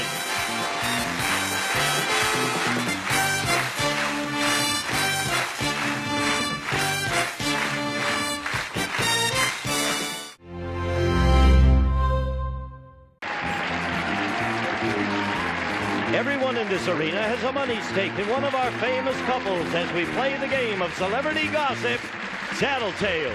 And here's the star of Tattletales, Bert Convy.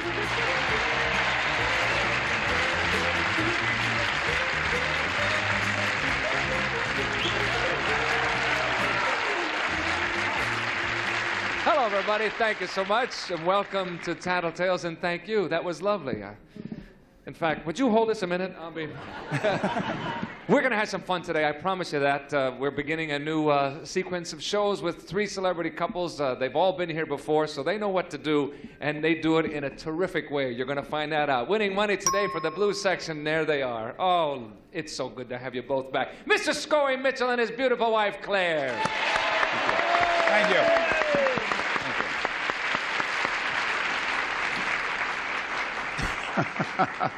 You have a pretty wife. I've said that to you before, I know. You've even said it to her, man. I've said it to her. I'd like to talk to you about that, too. No.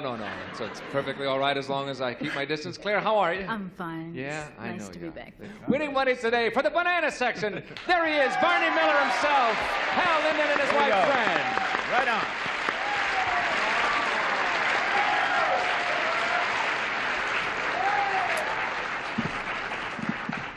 I don't know why you dressed that way for the yellow section today, but red would have been more appropriate, I guess. I see. You really... Oh, no, not... Oh, your turn's coming. Gee, you look terrific, Hal. Thank you. Yellow is very good on you. Positively chicken. Yes. Well, don't be chicken, because... or unless you've worked in front of the banana section before. Yes, I have. You know, they can turn on you. They Yes. can get very hostile. Right No, now, see, they're all smiling. They're having such a good time. Just miss a couple of questions and watch the We'll hostility find pour out. out of them. Fran, how are you, love? I'm fine, thank you. Thank you for coming Yeah. back to see us. Oh, it's a pleasure. All right, here we go. Winning money today for the red section. What more can I say? 3 coins, Sammy Kahn and his wife, Tita.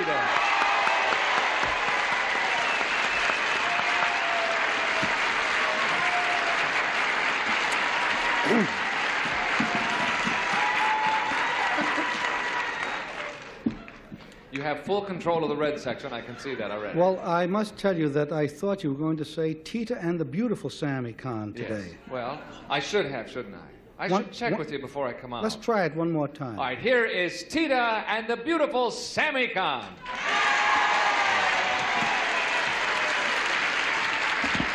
Can you imagine someone Sounds tuning like in a late? tie. Oh, well, anyway, Tita, I don't know how you put up with it, but it's nice to have you with us. It's not easy. You too, Sam. Here we go. Ready? First question worth $150 to your rooting sections. This is it. Ladies, it's for you.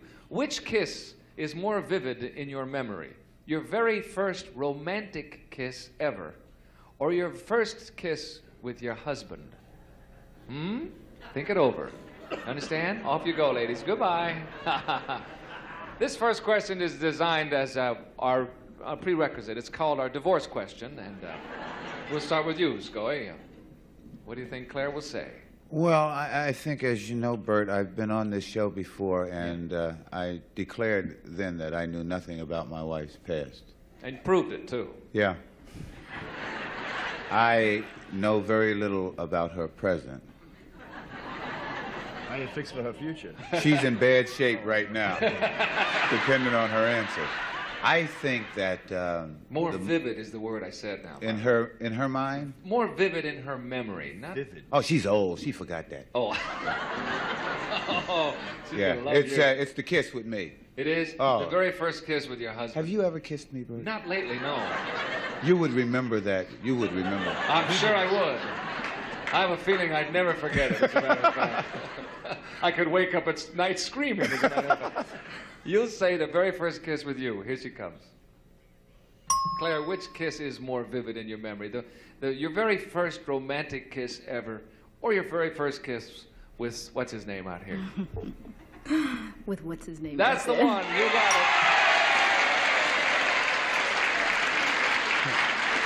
it. She's just being kind. You know, I really don't remember the first romantic Oh, that's what he said. You really don't remember the very first romantic kiss ever? I don't. I That's really it. don't. I wonder how many of us do remember the very first kiss, romantic. Scully does. When I kissed you. Never mind. Will you stop that? Oh, thank you, Claire. Hal, what will Fran say? Tuffy. We did an awful lot of kissing before we really meant it. Is the point? You know. Oh. It's called Tattletales. Would you like to tell us a little? It's true. It took a long time before we realized it was something serious. Really? Yeah. So I think maybe that would not be so vivid at all. I've never heard about her first romantic kiss, but I suspect it will be more vivid than her first with me. Right. Did you start off kind of as friends? Well, they're turning already, boy. Haven't even gotten the answer. They don't even know if it's the right answer. They just don't like the answer. I told you gotta watch them. They'll turn quick. They don't like your answer. They go, oh. How do you know? Unless some of you kissed her first. This is a guess. You know. A guess would be that would be her very first romantic kiss would be the most vivid. Yeah. All right, here she comes. Shh, don't give it away now, Bananas.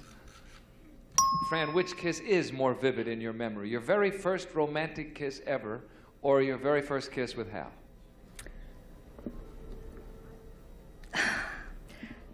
I really can't tell a lie, Hal. It was, I think, my very first romantic. That's the one. They're right. Would I ask you to tell a lie, darling? We were so busy running away from each other that I don't know. That's lovely. You know, that's very nice. Why shouldn't it be? I think it would be if you remember your very first romantic kiss, and it well, certainly it's vivid. Who was he? Bert Convy? That's your first. She's laughing a lot, Hal. We're going to move right along before we put her on the spot. please. Thank you, Fran.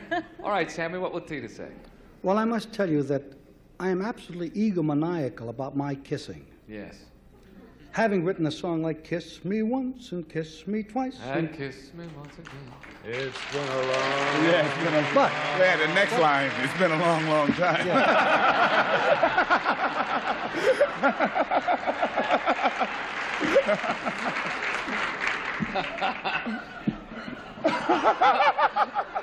But I must tell you that I remember vividly our first kissing, so I think she will.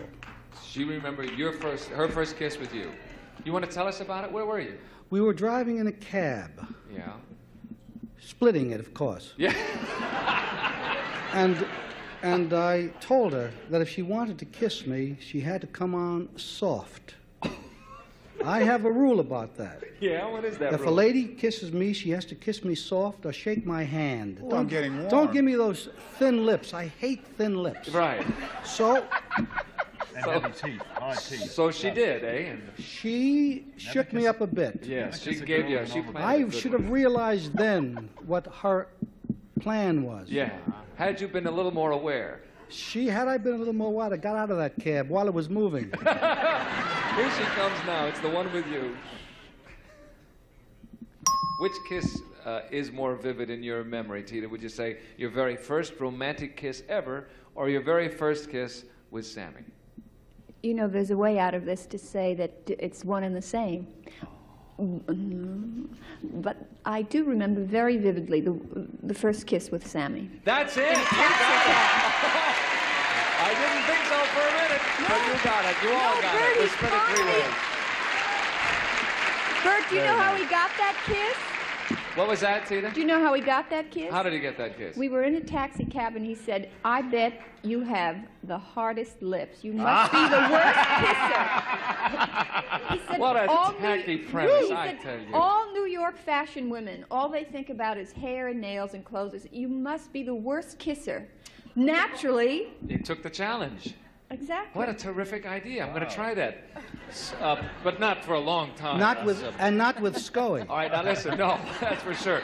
All right, now our second question is kind of a special question, so we're going to give you ladies some extra time to think about it while we break away for a commercial. But I'm going to tell you the question now. Every couple seems to have a favorite story about staying in a hotel or a motel. What is your favorite hotel or motel story? You think about that, ladies. Off you go, and you'll be gone while we break away for this message, and then we'll come back to question number 2. We got a three-way tie. We're going to break it in a minute. Don't miss this next one. Okay, we have asked this question already. Now, the ladies have had time to think about it. They're still thinking about it, in fact, and we will start with you, Hal. We want your favorite story about staying in a hotel or a motel. Yours as a couple, I guess you'd say. I beg your pardon? Well, every couple, we say, so it has to be it can't be you singly or her sing. I didn't mean that. I don't know how I got into that. If you hadn't said, I beg your pardon, I'd have been fine. Let me get myself in trouble, will you? Yes. Don't help. We've been married almost 18 years now, and it's a lot of hotels and motels over those years, and it's very difficult, quite frankly, to know which one she's going to... And I just sat here and played association, what comes to my mind, and the only one that came to my mind was a hotel room in Paris, which was the first time our first child kicked.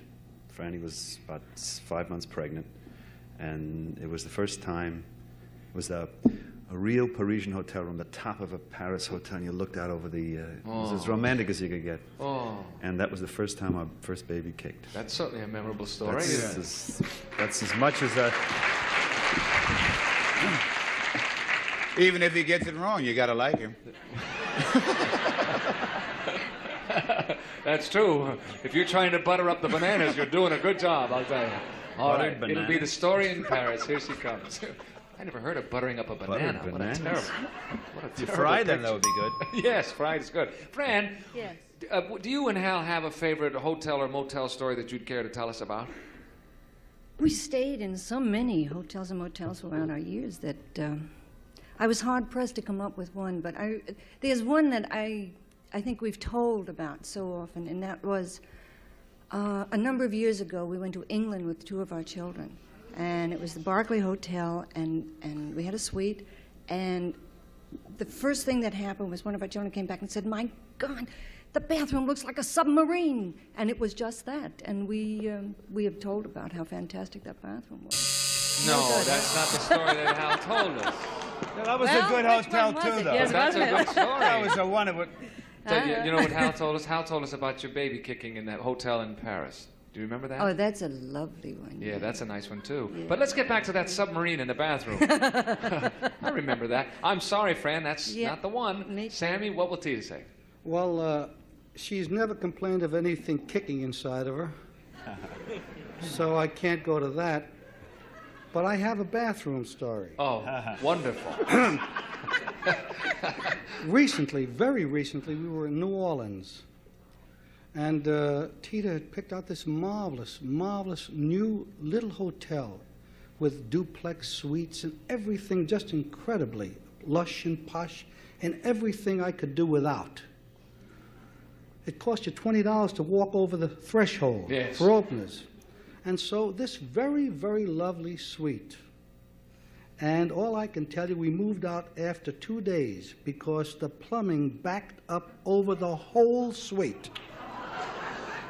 That's good, I think, hold it. I think she may remember that because it's so recent and it's. You like it? All right. I will go with the backed up plumbing in New Orleans. Backed up plumbing in New Orleans. Da da da da da da da da da da da da da. All right, here we go. Backed up plumbing in New Orleans. It does scare, doesn't it? Here she comes now. Tell us your favorite hotel or motel story that you and Sammy would remember together. Well, I hope Sammy remembers this with me because it didn't happen very long ago. We were in, Sammy was on the road and we met for Thanksgiving Day in New Orleans. Mm-hmm. And, Is this the right story, I hope? well, we're not going to tell you that. You have to And I was in charge of the reservation. I was going to have a honeymoon in New Orleans, and I made reservations in a very, very small, exclusive hotel in the Latin Quarter, terribly tiny, the height of romance, and I took the top suite. Yes. The highest suite, you know, Yes. the penthouse. It wasn't penthouse, it was probably an attic. Anyway, I am awaiting Sammy's arrival, and in a marvelous white peignoir gown. Yes. At the top of Yeah, those forget the rest of the story. Tell us about Sammy, the gown. Sammy arrives with all his baggage after about 5 weeks on the road, and there was no elevator because it was just too tiny and chic. He climbed 4 flights and said only a shiksa would find a hotel for $125 a day where you walk up 4 flights. Yeah. That put a damper on the situation, but I wasn't defeated yet. And Sam said, well, having just arrived, I want a bite. Let's get a club sandwich. There was no room service at this hotel. So we went down 4 flights and had whatever it was he wanted to eat and came up again. That night, the plumbing went out. Finally. You're right.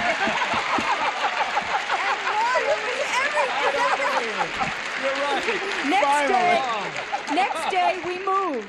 Okay, I thought we were going to get Gulliver's Travels there for a minute. Well, didn't you tell the whole story? Yeah, no, he just said the plumbing backed up in New Orleans, and that was it, and you got it, you're right.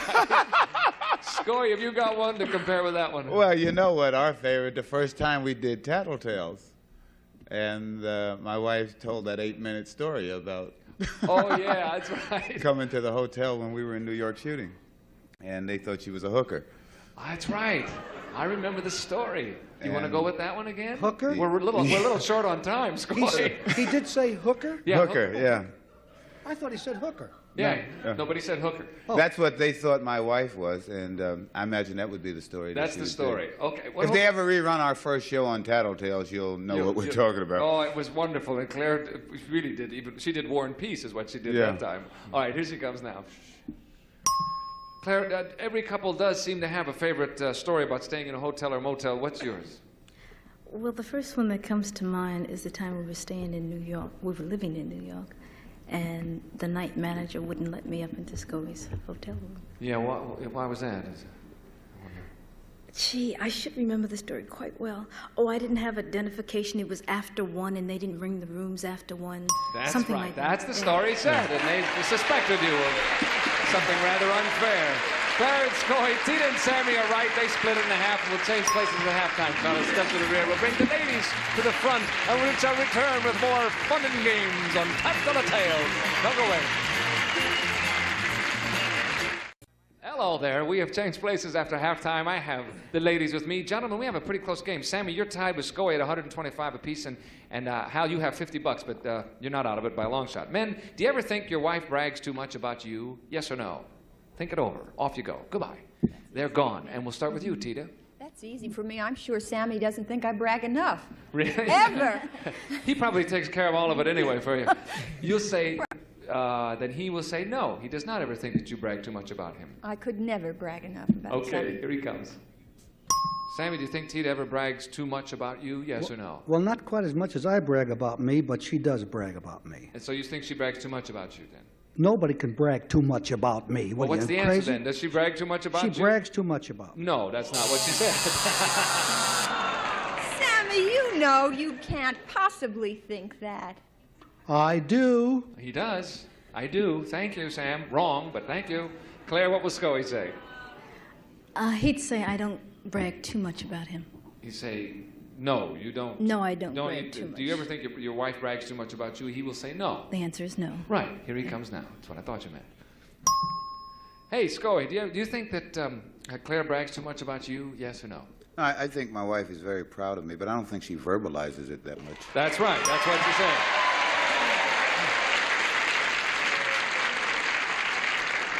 Absolutely right. Fran, how about Hal? What's he going to say? I think Hal will say that I do not brag too much about him. As a matter of fact, I think he thinks the other way. I criticize him too much, or I Really? expect too much, or Really? I want too much. And from well, him. you should. Why Right. not, after all? Okay, he'll say no. Right. Here he comes. Hal, do you think Fran brags too much about you, yes or no? If you mean to other people, I have no way of knowing, except that her general function around the house is to remind me of my fallibility. So I would say no. That's right. That's what she said. Absolutely right. We split that one 2 ways. That wasn't too hard. We have a nice... Oh, now it's a good close game. We'll come back with a $300 question, which will decide it. Anybody can still win it, too. Hang on now. Here we go. This question worth $300 will decide the issue for the day. We have a very close game, fellas. We're going to do this one fast. Men, you've heard the expression poker face, meaning you can conceal emotion under stress. Which of the two of you is better able to keep a poker face, you or your wife? Off you go. Goodbye. And we'll start with you, Fran. Oh, Hal. I think Hal is Why? able, because I'm very emotional. I'm very up all the time, and I go. But he can do it. Yeah, he's pretty good that way. Here he comes. Hal, which of the two of you is better able to keep a poker face, do you think? Tuffy. Because that bespeaks doing it intentionally. All I can say is that I think I show my emotions less, therefore I would have a book. That's it. That's what she said. You got it. That's it. Thank you, Hal. Tita, between you and Sammy, who's better able to keep a poker face, do you think? I don't think either one of us are a poker face, that is deadpan, but I think I can hide my feelings better than Sammy can. Okay, here he comes. Sammy, between you and Tita, who can hide their emotions the best? Who keeps the best poker face? She is far better than I am. That's it. You got it. All right, this brings us to an interesting situation. This will decide the game, Claire. I think I'm sure of this. I'm a smiler. Yeah. So, I'm smiling all the time. Scoey's the one. Scoey's the one. Here he comes. Yeah. Scoey, this will decide it. Between you and Claire, who is better able to keep a poker face? This is rough because neither of us are too demonstrative. Me. Right. You got it. You all got it. We split it 3 ways, but time is up, and the blue section with Clarence Scoey wins it. We'll come back in a moment and give away that big pot at the end of everything. See you in a moment. The big winner, Clarence Scoey, $300. We had $1,000, $1,300 for the blue section. Thank you all. Thank you. Goodbye, Bill County. See you next time on Tattletales. This is Gene Wood speaking for Tattletales, a Mark Goodson, Bill Codman production. Champion Greg Phelan has won cash and prizes totaling $9,730.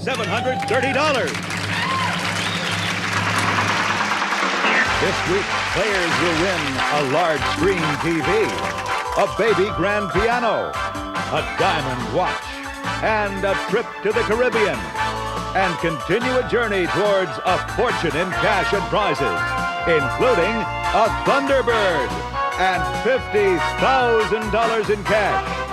In total, over $100,000 on Sale of the Century. And now, here's the star of the show, Jim Perry. Thank you very much. Thank you. We're happy to have you with us. Delighted to have you with us. Hope you're ready to play along today. Very bright champion. He did very well with one day. Well, almost $10,000. Let's welcome him back. This is Greg Phelan. Hello, Hi, Greg. Jim. Nice to be back. That is a good total. 9,730. What you hit the big money for 5,000. Picked up another 700 in cash. Beautiful oak bar. Well done. Very nice. It's been Are wonderful. You ready to go again? Absolutely. Well, good luck again. And if you win today, you'll play the big money game for $6,000. Great. Here to introduce the challengers, my buddy, Summer Bartholomew. Hello there, Summer. Are you ready to go? This contestant will go to the Indovare's 4 friends, originally from Newport, Vermont. Welcome, Chafee Radizak. Hello there. And he celebrates every second of life, originally from Idaho Falls, Idaho. Let's hear it for Dan Scoville. Hi there, Dan. We'll see you a little later with some bargains. Thank you, Summer. Dan, you celebrate every second of life. Yes, that's right, Jim. In addition to my birthdays, I celebrate my life in seconds, and I'm looking forward to the big billion pretty soon. We're going to have a real big but very short celebration. Yay. Oh, you keep track of these things, Aaron? Yes, I do. When will you be hitting the billion? Actually, it's going to be about a year and a half now. It's a little bit before your 32nd birthday. Are you an accountant, maybe No, Dan? no, Good I'm a figures musician. there. Good to have you here. It is Donna Chafee Radizak, right? That's correct. Donna, you'll go to the ends of the earth for a friend. That's right, Jim. While I was in Vermont, my friend came to visit, and 5 minutes after she left, I realized she had forgotten her favorite shoes behind. So I hopped in my car, drove down the freeway, furiously honking my horn, only to realize I was following the wrong car. Oh, you would have gone to the ends of the earth. Well, that's a good friend, Donna. Nice to have you here as well. Thank you. Well, we've got good, nice people, and we've got good prizes. As a matter of fact, the winner gets not only a crack at that winner's big money game for a lot of cash, but a wonderful prize for winning the day. We have a trip to the Caribbean to St. Martin today. One of these three players is going to get that. So let's get to it. $20 starts you all off, and we'll get into the match with us. On what TV sitcom could you see Deacon Fry? Dan? Amen. Amen, yes indeed. $5 for the correct answer, Dan to 25. What popular paddle game is the national sport? Dan? Ping pong. National sport of China is ping pong, and Dan anticipates beautifully, gets another 5. According to its TV ads, you're in good hands. Greg? Allstate. And this time the champ is quick, and he's right. If you don't like to be mimicked, just remember that imitation is the, Donna? Sincerest form of flattery. And you're right for your first 5 of the day. Well done. It's strong and black and often served in a demitasse. Donna? Coffee. Coffee, espresso, either one acceptable? You're right, Don, and you've tied Dan for the lead. Well, it's time for an instant bargain. Normally the player in the lead could buy bargain merchandise, but right now we have a tie, and it's the two challengers, Dan and Donna, your first opportunity to buy, and one of you, if you hit the buzzer when you hear the low sale of the century price, can have this. Dan or Donna, this prize will be music to your ears. Hitachi's compact disc player, roulette and random play, random memory track search, wireless remote control lets you call the tune from the comfort of your favorite chair. Furnished by Hitachi, and it's normally priced at $349. But today on Sale of the Century, it's yours for only $6. Donna, Donna likes that. Yeah, I was going to say, that's a nice buy for $6. Sounds like something you could use. Oh, absolutely. Good, enjoy that. Wonderful buy for just $6. We will knock it off. And Dan, of course, that gives you the lead, but I think she made a good buy. The Safety Belt Awareness Committee honored this primetime soap for showing stars. Greg? Knots Landing. Like Ted Shackelford and Donna Mills buckling up. Yeah, makes good sense. Do buckle up. Knots Landing is right. The champion goes to 30. Cairo and Alexandria are Dan. Egypt. That's the country, and Dan back into the lead by 5. Since December 1981, not a week has gone by without one of her books on the... Greg? Jackie Collins? No, interesting. Since 1981, there has never been a week that she hasn't had a book on the bestseller list. Danielle Steele. Yeah, Danielle Steele. And Greg loses 5 and gives Dan the lead again. And it's time now for the fame game. We're playing for control of the board. Players get control by identifying a famous person.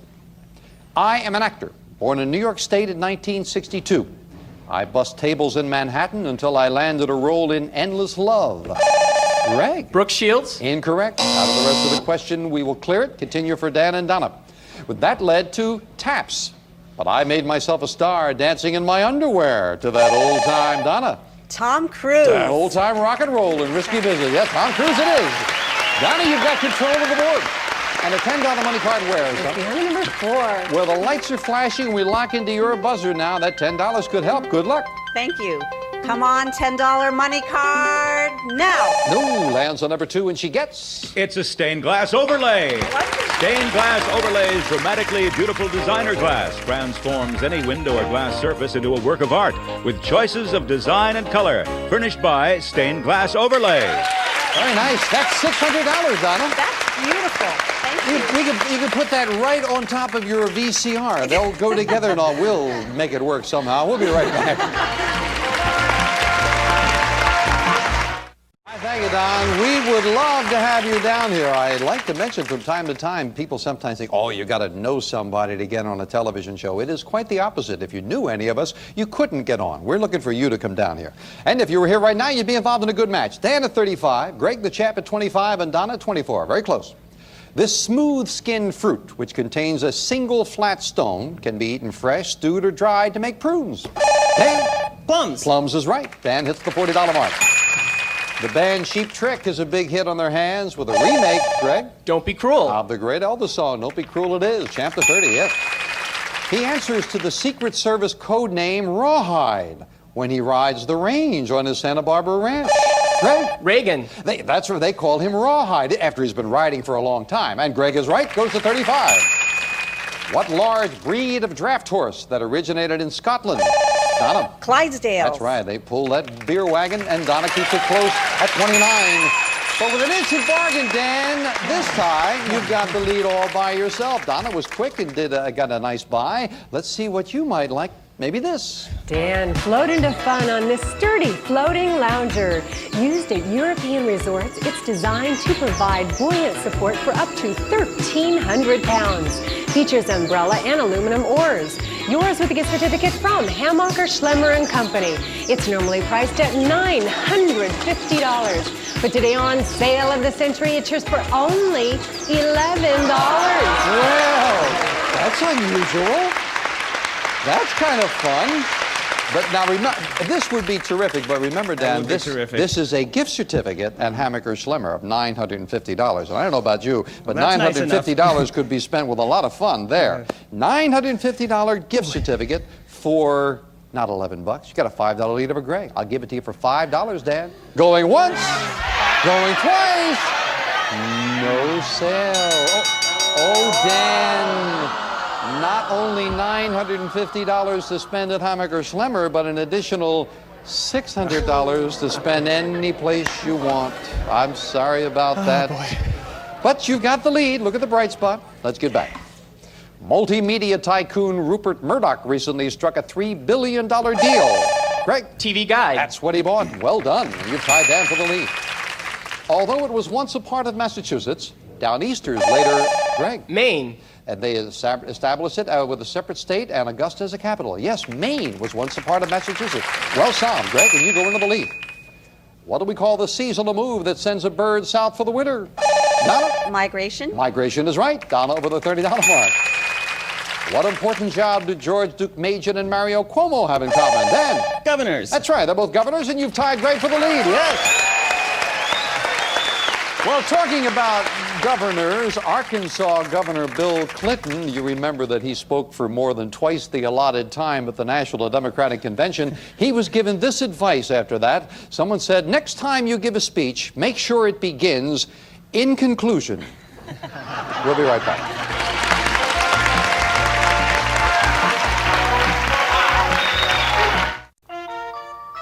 Some of today's Sale of the Century participants will receive soft shades of rose and aqua, highlight this traditional bedspread and throw pillows.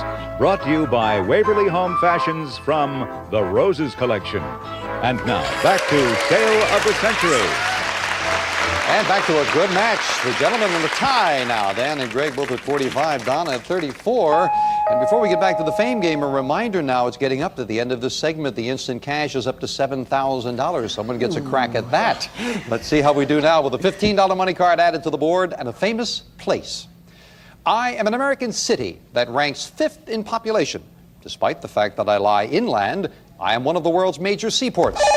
Dan? Chicago. Incorrect. Take a chance. Out of the rest of the question. We'll clear it. Continue for Donna and Greg. Since my ship canal links me to the Gulf of Mexico, I was founded in 1836 by two brothers who named me for the general who won independence for Texas. I am the largest city in Texas. Service center for the American space program. Greg? Houston? Houston, yes, indeed. Yes, it is a major inland waterway. And you've got control, Greg. You can break the tie in your favor. $15 money card. Where's on? Be on the number 1. Got 2 of them to shoot for, so good luck. Thank you. $15 money card now. No, bounce off. It lands on number 8, and he gets... It's flatware.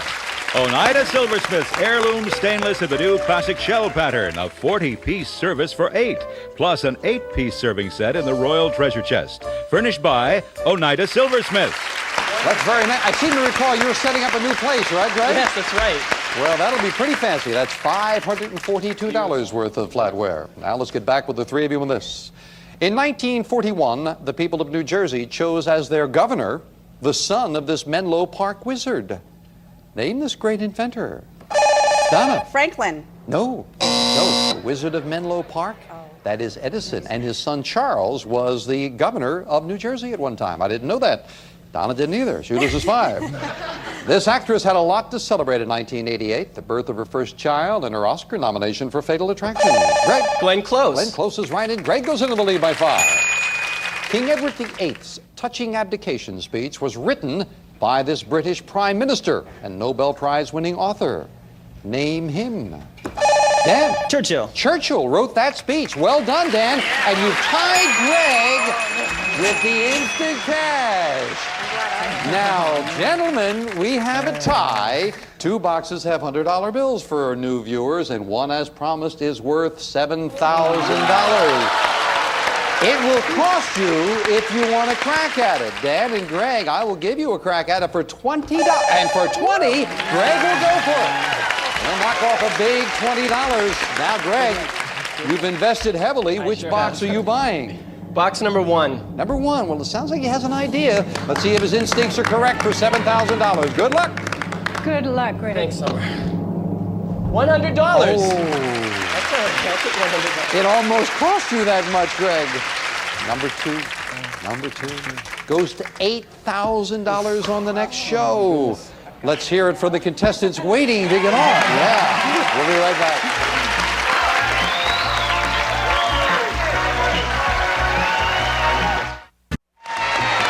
Back to the match. Greg tried for the cash, so Dan has the lead. Dan at 50, Greg at 30, and Donna was just telling me she'll always remember the Wizard of Menlo Park is at 29. The greatest American mystery writer was the inspiration for an annual award called the Edgar. Donna. Poe. That's right, Edgar Allan Poe it is, and Donna beats everyone at the buzzer. She's at 34. When he was 17 years old, this Venetian set out on a journey which took him from Syria to the Chinese court of Kublai Khan. Donna. Marco Polo. He was 17 years old when he set forth, and Donna's right again. The world's largest tropical nation is this South American country whose official language is Portuguese. Dan. Brazil. That's right, Brazil. They speak Portuguese. And Dan goes to 55. Third final theme game, all 3 money cards up there. Big one worth 25 to be added as we look for a famous thing. I am a famous symbol which celebrated my 211th birthday in 1988. Over the years, my appearance has changed many times. Dan. The American flag. Very nicely solved, Dan. Well done. You get that from the date or the 211 years? I started subtracting 211 and... That's right. A man who keeps track of seconds would figure that out. Dan's got control. $25 money card wears. It's Vienna number 6. Well, we lock in. You can add to your lead. Good luck. All right, come on, $25 money card. Now. Well, it's a $15 money card. That will help a lot as we add that $15 to Dan's score. And now, with that great trip to San Martin and a crack at the winner's big money game on the line, we finish up the match with the speed round. May I have 60 seconds on the clock? Dan has jumped up now to 70. Donna at 39. Champion Greg at 30. A lot of questions as we start the speed round. Now, to ensure good luck, some people like to knock on Donna. Wood. Right. Recently, Estelle Getty won an Emmy for Greg. Golden Girls. Right. What special name do we use for the collar of hair that grows around a lion's head? Greg. Maine. Right. Nancy Reagan is distantly related to what Princess of Wales? Greg? Diana. Yes. To keep cool at the Kentucky Derby, you'd probably drink what kind of julep, Dan? A mint julep. Right. With almost twice as many people as Los Angeles, what U.S. city has the largest, Dan? New York City. Right. The late reggae star who led a musical group called the Wailers is Greg. Marley. Right. What valuable medal would you get for winning first place in an Olympics? Greg. Gold. Right. When he's coming at you on the radio, DJ Bob Smith is better known as Wolfman. Dan. Jack. Right. On a party invitation, what 4 initials ask you? RSVP. Yes. What Christian holiday is celebrated on the last Sunday before Easter? Dan. Passover. Wrong. What melancholy Shakespearean character lamented a last poor Greg? Hamlet. Right. Dan is the new champion. Congratulations. Back to the new champions in just a moment. First of all, to wrap up, you jumped in quick, and Donnie, you were right. I was going to say the 4 initials. Please respond, RSVP. The largest population is New York City, and the Christian holiday of Passover, we all remember that, don't we? No, Palm Sunday comes right before Easter. Got to say goodbye, first of all, to our outgoing champion. But, Greg, you've had a great two-day stay. Lovely bar, food processor, lighting, flatware, $5,860 in cash. You were well over $10,400. Great time. Congratulations. Thank you very much. And Donna, you did very, very well for yourself. You've got that beautiful CD player you obviously wanted, the stained glass with the cash in front of you. For the day, you are over $1,000. Well done. Thank you. Had a wonderful time. But the day belongs to Dan. He's the new champion. And Dan, we congratulate you once again. And right now, Don is going to tell you about that great trip that is yours. Dan, relax in the splendor of the Caribbean on this superb trip to St. Martin. We'll fly you and a guest from Los Angeles to St. Martin, where you'll have a week to enjoy DV Little Bay Beach Resort and Casino. Offers spacious air-conditioned rooms, private balconies, tennis courts, and a variety of water sports. Furnished by DV Hotels. This prize is worth $5,036.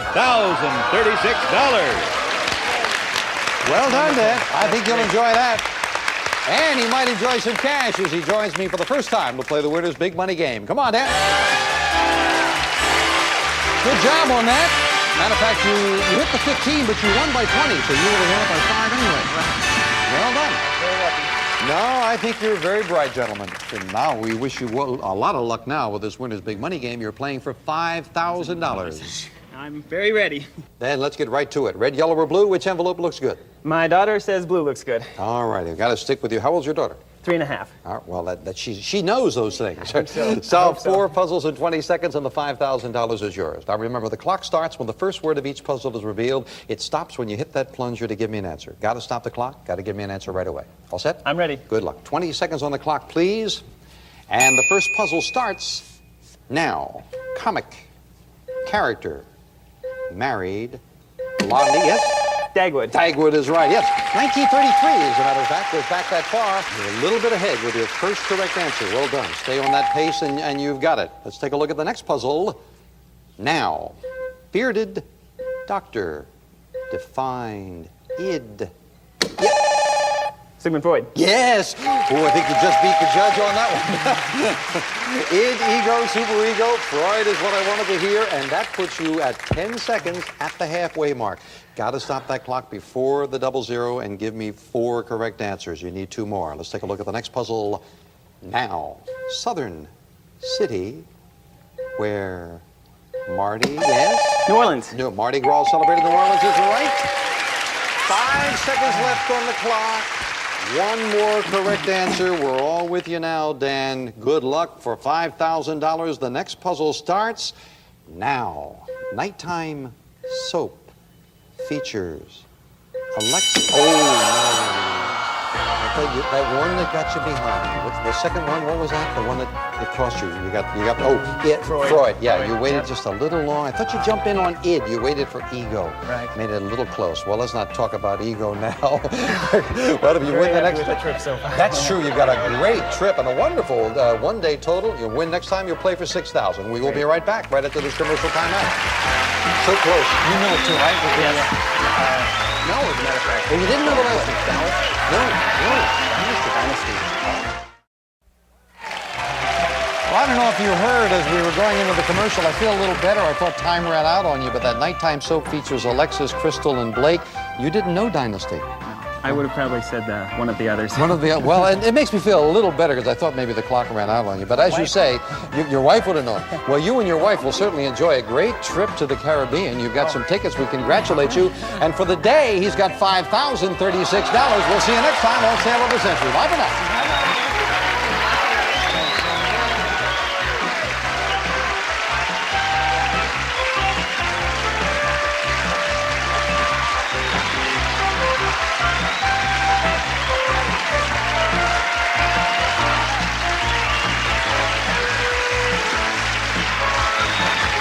Sale of the Century stars Jim Perry. This is Don Morrow speaking.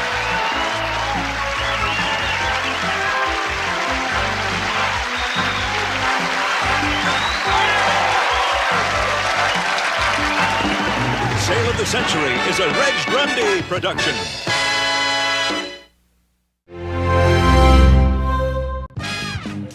Venture is the battlefield for our game of speed and strategy. These are the letters which lead to victory on Blockbusters. And here's the star of Blockbusters, Bill Cullen. Thank you. Thank you, Patty. Hello there, players. You're a good group. That's all right. Thank you. Well, here we are again.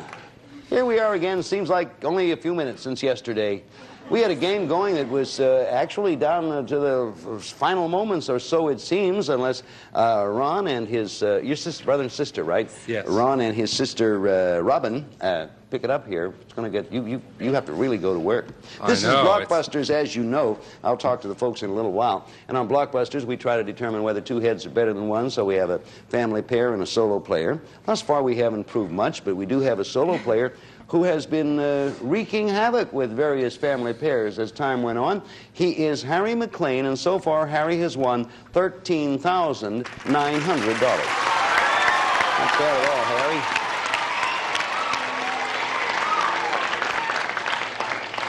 I guess, Harry, a fella can think of many things to do with $13,900. Have you thought of it, or? Not totally. Not, but you have ideas. Still don't believe it, really. Huh? It's a little hard to believe. About your getting $13,900? That is one thing about this program, and about all programs by and large. You do get the money, Harry. You can count on the $13,900. It's going to be paid off at the rate of $11 a year, Harry. That way, you see, you won't squander it all. Social Security. Yes, that's right. Better than they're doing for us anyway. But it will be coming to you, Harry. So you be thinking, if you decide you want to tell me what you're going to do with it later on, you can. But meantime, it's your affair.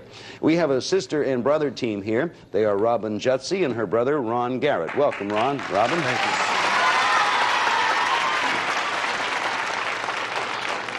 What do you do again, Ron? I'm a real estate developer Uh-huh. in Salem, Oregon. And I know Robin is a mother. That's her her number one endeavor. 4 years old and an 8-month-old. 8-month-old. What are their names? Kevin and Jocelyn. They're nice names. And I'm thoroughly enjoying it. Well, I bet are they watching? You think they'll watch on television? Oh, yes. I'll be there. Okay, good. You can wave at them if you want. You're not supposed to, but you may. They're the only ones we're going to let watch. Here, remind me of George Carlin, Ron. Hey, we were right in the middle of game 2. Actually, the first team to win 2 games wins the match and goes on to play Gold Run for another $5,000. Well, Harry won game 1, and here's the setup in game 2. Harry, as you see, is off to quite a lead. He's represented by the red. The moment he connects top to bottom, he wins. So, Ron and Robin, you want to block now. This is very big for you. Sure do. You two want to get in there and see if you can't stop him. You'll be represented by the white. Okay, all ready to go now. Harry, you answered correctly. I think I know where you're going, but I must ask, so where to? Well, we'll have to go to B. Letter B. Question. And Ron and Robin, no matter what happens, you want to block if you can. Question. What B is the color of shirts that players are required to wear in official table tennis games? Harry, for the game and match. Blue? Nope. Well, now, Ron and Robin, you get a free shot at it. Raise your hand if you know or want to guess. What B is the color of shirts that players are required to wear in official table tennis games? And Robin? Black. Black is the right answer, and that's a good block. Okay. Where to, Robin? Let's try the C. Okay, the letter C. See if you can start a run of your own. Here we go. What C is the English village in Somerset famous for the cheese of the same name? That's Robin again. Cottage. Nope. Repeat it for you, Harry. Shot at it. What cheese the English village in Somerset famous for the cheese of the same name? Colby? Nope. Cheddar. Cheddar cheese, yeah. Okay, come up with another C question. Here it comes. What C did Americans consume on average 3,900... Ron? Candy. No. Repeat it now for Harry. Harry, what C did Americans consume on average 3,924 per person last year, or about 196 packs of 20? Cigarettes. That was the easy part of it, and that C goes to you, Harry.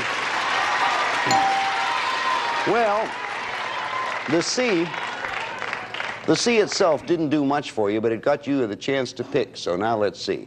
Let's try the letter T. Okay, the letter T. You see, Harry will still not have made the connection, but he'll be close. Question. What T is a city in Ohio or a scale? Harry. Toledo. Manufacturer Toledo's the right answer. Our show is seen in Ohio on WTVG. Well, Harry, look where you are. Where to now? Try the letter R. Letter R. And now, Robin or Ron, you want another one of those blocks in here. If Harry gets the R, that's game and match and a chance for Harry to win another $5,000. Our question. What R is where you would now find Transylvania? Ron. Romania. Romania is right, and you blocked again, Ron. Where to, Ron? Oh, let's try the S, please. Letter S. Question coming. What S has a tower in Chicago and is the world's largest mail order company? Harry. Spiegel. No, repeat it for Ron or Robin. What S has a tower in Chicago and is the world's largest mail order company? Ron? Sears? Sears? Sears, absolutely right. You got it.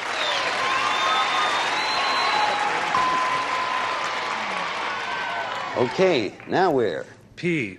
Sooner or later, we're going to have to get to you there, Harry. Here comes a P question. What P is the award given to the best performing animal, or what you're called if you're a sucker?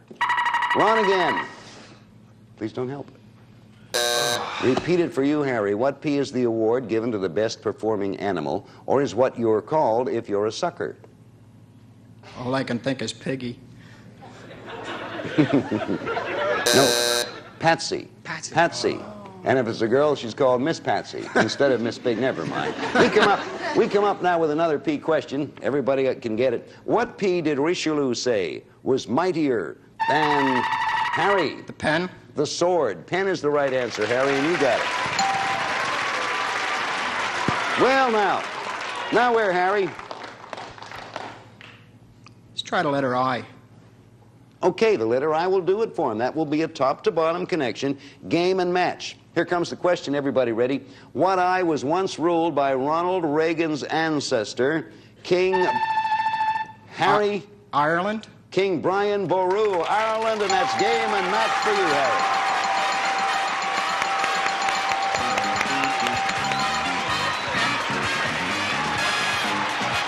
Hey, congratulations, Harry, and Robin and Ron. You did some good catching up there. Not quite enough, but you made a show of it. Thank you. We have some very nice consolation prizes for you, too. Thank you for being with us. Stay right there. Thank you very much. Harry, we'll be back, give you a chance at $5,000 more in a moment, but right now we're going to pause while you, we hope, watch these words.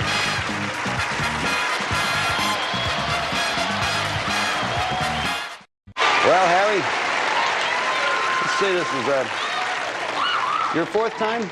It's been the fourth time. You had a little trouble there the first couple of times, but boy, you have the knack of it now. And I say that hoping I don't jinx you. You have $14,400, and now we give you an opportunity to run it up to another $5,000. You ready? All right, let me push the button. Come on over here, Harry McLean. Give you a shot at $5,000 additional bucks. Good luck to you, too. There he is. Well, Harry's been here before and knows how it works. I just repeat for those of you who might not be familiar. Harry will start at the right side and attempt to make a path connecting the gold to the goal. The moment he does, $5,000. He has 60 seconds for that. If he misses, we throw a block up, and some of the questions, they're not all equally difficult. Some are easier, so you should be able to work your way around. All ready, Harry? You want to take a deep breath or anything? Knee bends or anything like that? Hiccup? Okay. We'll put the 60 up there with you. And Harry, when you tell us where you want to begin, we start the clock downward. Good luck. Okay, let's start with SFR. A shipwrecked clan. OI. Nickname for the USS Constitution. Old Ironsides. Yes, Harry. MW. Female comic strip do-gooder. Pass. LATR. TV drama starring Hepburn and Olivier. Pass. DV. Starred Betty Davis. Pass. ML. Once stolen from the Louvre. Mona Lisa. Yes, sir. RB. Female Hollywood gossip columnist. Rona Barrett. Yes. B. The New York borough north of Manhattan. Bronx. Yes. HH. Lincoln's first vice president. Can't think of that one. TBJ, please. Guilt. Oh, time ran out. Harry, you really ran into trouble coming down that first line. Let me go over the ones you missed. We'll start with up the upper left-hand corner there with SFR, a shipwrecked clan. Swiss Family Robinsons. Hard to recall, I suppose, but I know you're familiar with it. TV drama starring Hepburn and Olivier, Love Among the Ruins. DV starred Betty Davis, Dark Victory. MW, female comic strip do-gooder, Mary Worth. Originally, she appeared as Apple Mary. I bet I'm the only one who remembers that. HH, Lincoln's first vice president, Hannibal Hamlin, Hamlin. Okay, you have 1, 2, 3, 4 at $100 apiece. Your total winnings now, $4,000 to $15,200, and we'll be back in a moment, Harry, to give you another shot at it.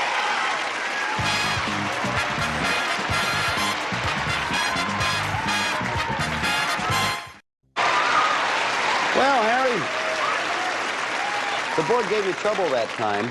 Certainly did. Incidentally, I misannounced your winnings. They are $14,800. That's your total winnings. You know, we've had a lot of family pair combinations on the program. We've had, you know, in-laws and brothers and sisters and mothers and daughters. But here, this is a new and interesting one. Sort of nice to see you two here together, pitting your family honor against the world, or at least Harry. They are father-in-law Bill Tibbs and his daughter-in-law Eve Tibbs. Welcome to both of them. Thank you. Happy to be here. Hi, Eve. Hi. It's nice. It's nice for a daughter-in-law and a father-in-law to come on the show. It shows a nice relationship, and you get along well with Bill. We get along very well. Very well. That's interesting. That is interesting great. and important. He's got a nice son, too. I bet what's his son's name? His son's name is Steve. He's the fellow you married. Yes, and we have 2 children, Jennifer and Mary. That makes Bill a grandfather. Right. Hi, Gramps. Is it all right if I refer? Oh, sure. Anytime. Are these your only grandchildren? No, I've got 3 more. Holy mackerel, or children. This is to another daughter or son or something like Daughter has a daughter, and my son has a daughter and a son. Boy, oh boy, and we have you two together. Bunch. That's very nice. Harry, is Eve your favorite? I can't say that. I can't say, no. But you do like her. You get along well. What do you do, Harry? Bill. Harry. I mean, Bill, yes. I'm Bill. No, you're Bill, too. We're both Bill. Retired police officer. Uh-huh. And I now live in Buena Park. Oh, yeah. And most of my time there is spent doing work for the 3 daughters, like painting their house. Helping around the house. Right. Puttering in the garden. Is that the reason you never got married, Harry? I don't like to putter. No.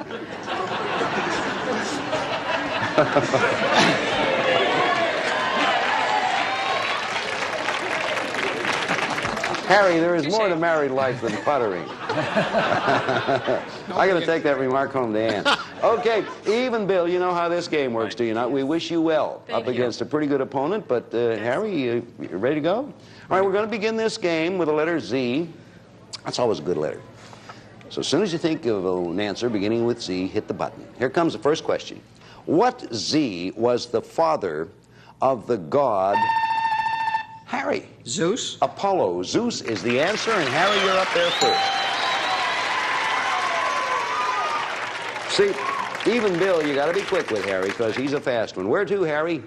Let's try the letter E. Okay, letter E, making that top-to-bottom connection. What E is the word that comes from the abbreviation of Master of Ceremonies? That's you, Eve. MC. MC is right, Eve, you're on the board. There you go. Eve's moving along now. We'll try the S, please. Letter S. Okay, S question answer starts with same. What S is a small bottle of champagne? Oh, that's Eve again. Time, and we repeat it for Harry. Harry, what S is a small bottle of champagne, or what every bowler fears? Splits. Split is the right answer. You have it, Harry. There's the board, and there's the score, and we'll be back to pick it up in just a moment. But right now, we're going to split and watch this.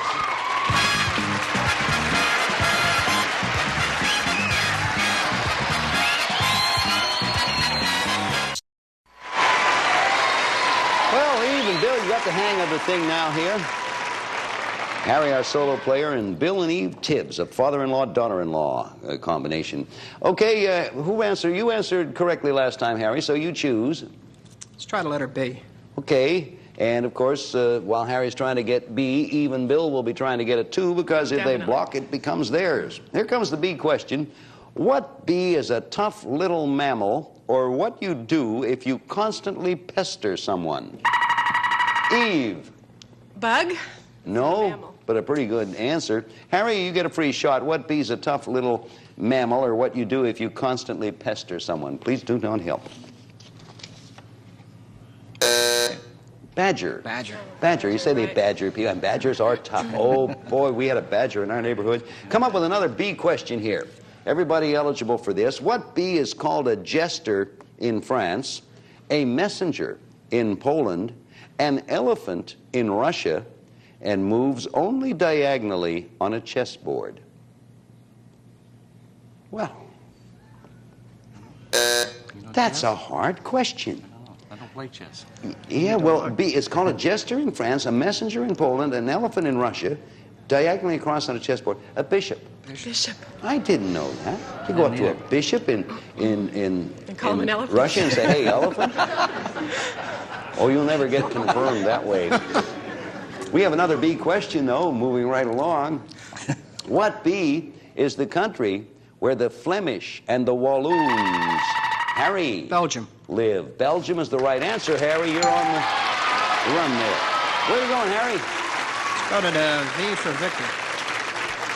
Harry's going for a V question. You want to block now, even Bill. What V is the power the president has? Harry? Veto. Veto is the right answer over laws Congress tries to pass. Harry is hard to stop. Where are you going, Harry? Go the letter N. If Harry gets it, it's game 1 and $500 more. Even Bill, let's see what happens. What N is so poisonous that 1 drop can kill you, and all tobacco... That's you, Bill. Nicotine. Nicotine is right. All tobacco contains some. Bill, you blocked. Good. So Bill moved in there with a very timely block. And where are you going, Bill? D, please. Letter D, you got it. Here comes a D question for you. What D originally had soggy, undercooked centers, so holes... Yes, Harry? Donuts. Were added to make them cook evenly. Donuts is the right answer, Harry.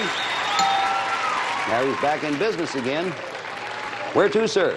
Try the letter A. The letter A. Sure, if he gets the A, it's the connection in the game, so even Bill, block again. Question, what A is a type of colorful butterfly or a naval officer? Yes, Bill. Admiral. You blocked, Bill. Admiral's the right answer. You're on the run there. Now where to? J, please. Letter J. Will not quite be the connection, but boy, you'll be close, and here's the question. What J is an English island or, Harry? Jersey. Football shirt. Jersey is the right answer, Harry. You block. Look at that mishmash up there. Where to? Try the letter M. The letter M. If he gets it, Harry's made the top-to-bottom connection again. Even Bill won a block. Could be game for Harry. Question. What M is actress Miss McCambridge? Harry for the game. Mercedes. Correct. You've won the game. Mercedes McCambridge.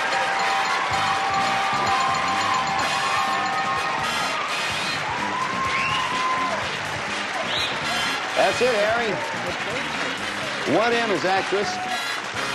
What M is actress Miss McCambridge or an expensive German car? That was the second half of the question. The answer, Mercedes. And Harry, you've won the game. There's your top-to-bottom connection. You pick up another $500, so now you have $15,300. And we're ready for game 2. You ready, Harry? I'm ready. Bill and Eve, Ready. you ready? Let's go. Okay. This is going to be a good one now. Let's see what happens. Start with the letter C.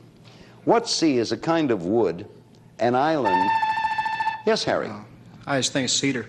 Nope. Repeat it now for either Eve or Bill. Raise your hand. What C is a kind of wood, an island, or a singing bird? Harry, Bill. Canary. Canary is the right answer. I keep doing that to you, Bill. I'm sorry. My apologies, Bill. It's not the kind of name I would be prone to forget, is it, Bill? However, where do you want to go, Bill? T this time. Okay, the letter T for our family pair. What tea is a bean used as a substitute for vanilla or a maker of toy trucks? Eve. Tonka. Tonka's right. You got it. Mother would know that. Sure. I did not know that one. We'll be back here in a moment and pick this up, but right now we have to pause because there are certain matters of commerce to which we must attend.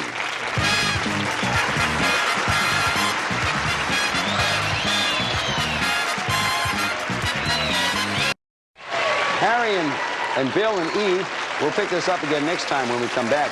Say, I have my invitation. Come on, take a look at it here. And I'd like to extend to you an invitation to enjoy Wedding Week here on NBC immediately following Brides Week on Wheel of Fortune. So we're all invited to a wedding on Wedding Day. There it is. So come on over and see us. Thank you. Goodbye. Happy wedding, rice, and all that sort of stuff. Bye-bye. 7 of our contestants will receive 4 gallons of Super Scrubber with 2 Test Easy Care latex flat wall and trim finish, perfect for both walls and woodwork. Sold only by True Value Hardware stores. And no more flats. The new bicycle and moped inner tube designed to never go flat or lose air, thus no more flats. And from Hawaiian Tropic comes an attractive tote bag plus Hawaiian Tropic natural tanning lotions and oils. Hawaiian Tropic, the 10 of the islands. And West Bend's versatile 6-quart automatic slow cooker plus. Slow cooks, bakes, roast, grills, even serves. Non-sticky with colorful porcelain exterior. And Gino's Party Special Pizza with a crisp and tasty crust you can trust. Plus the flavor shaker Gino's in your grocery freezer. And new Renews with adjustable air pressure lasts 25% longer, open in a little or a lot. It depends on the odors you've got. And a representative of our studio audience will receive Oneida Silversmith's complete 20-piece service for 4 in the popular community stainless pattern satin meat. This beautiful stainless is furnished by Oneida Silversmith.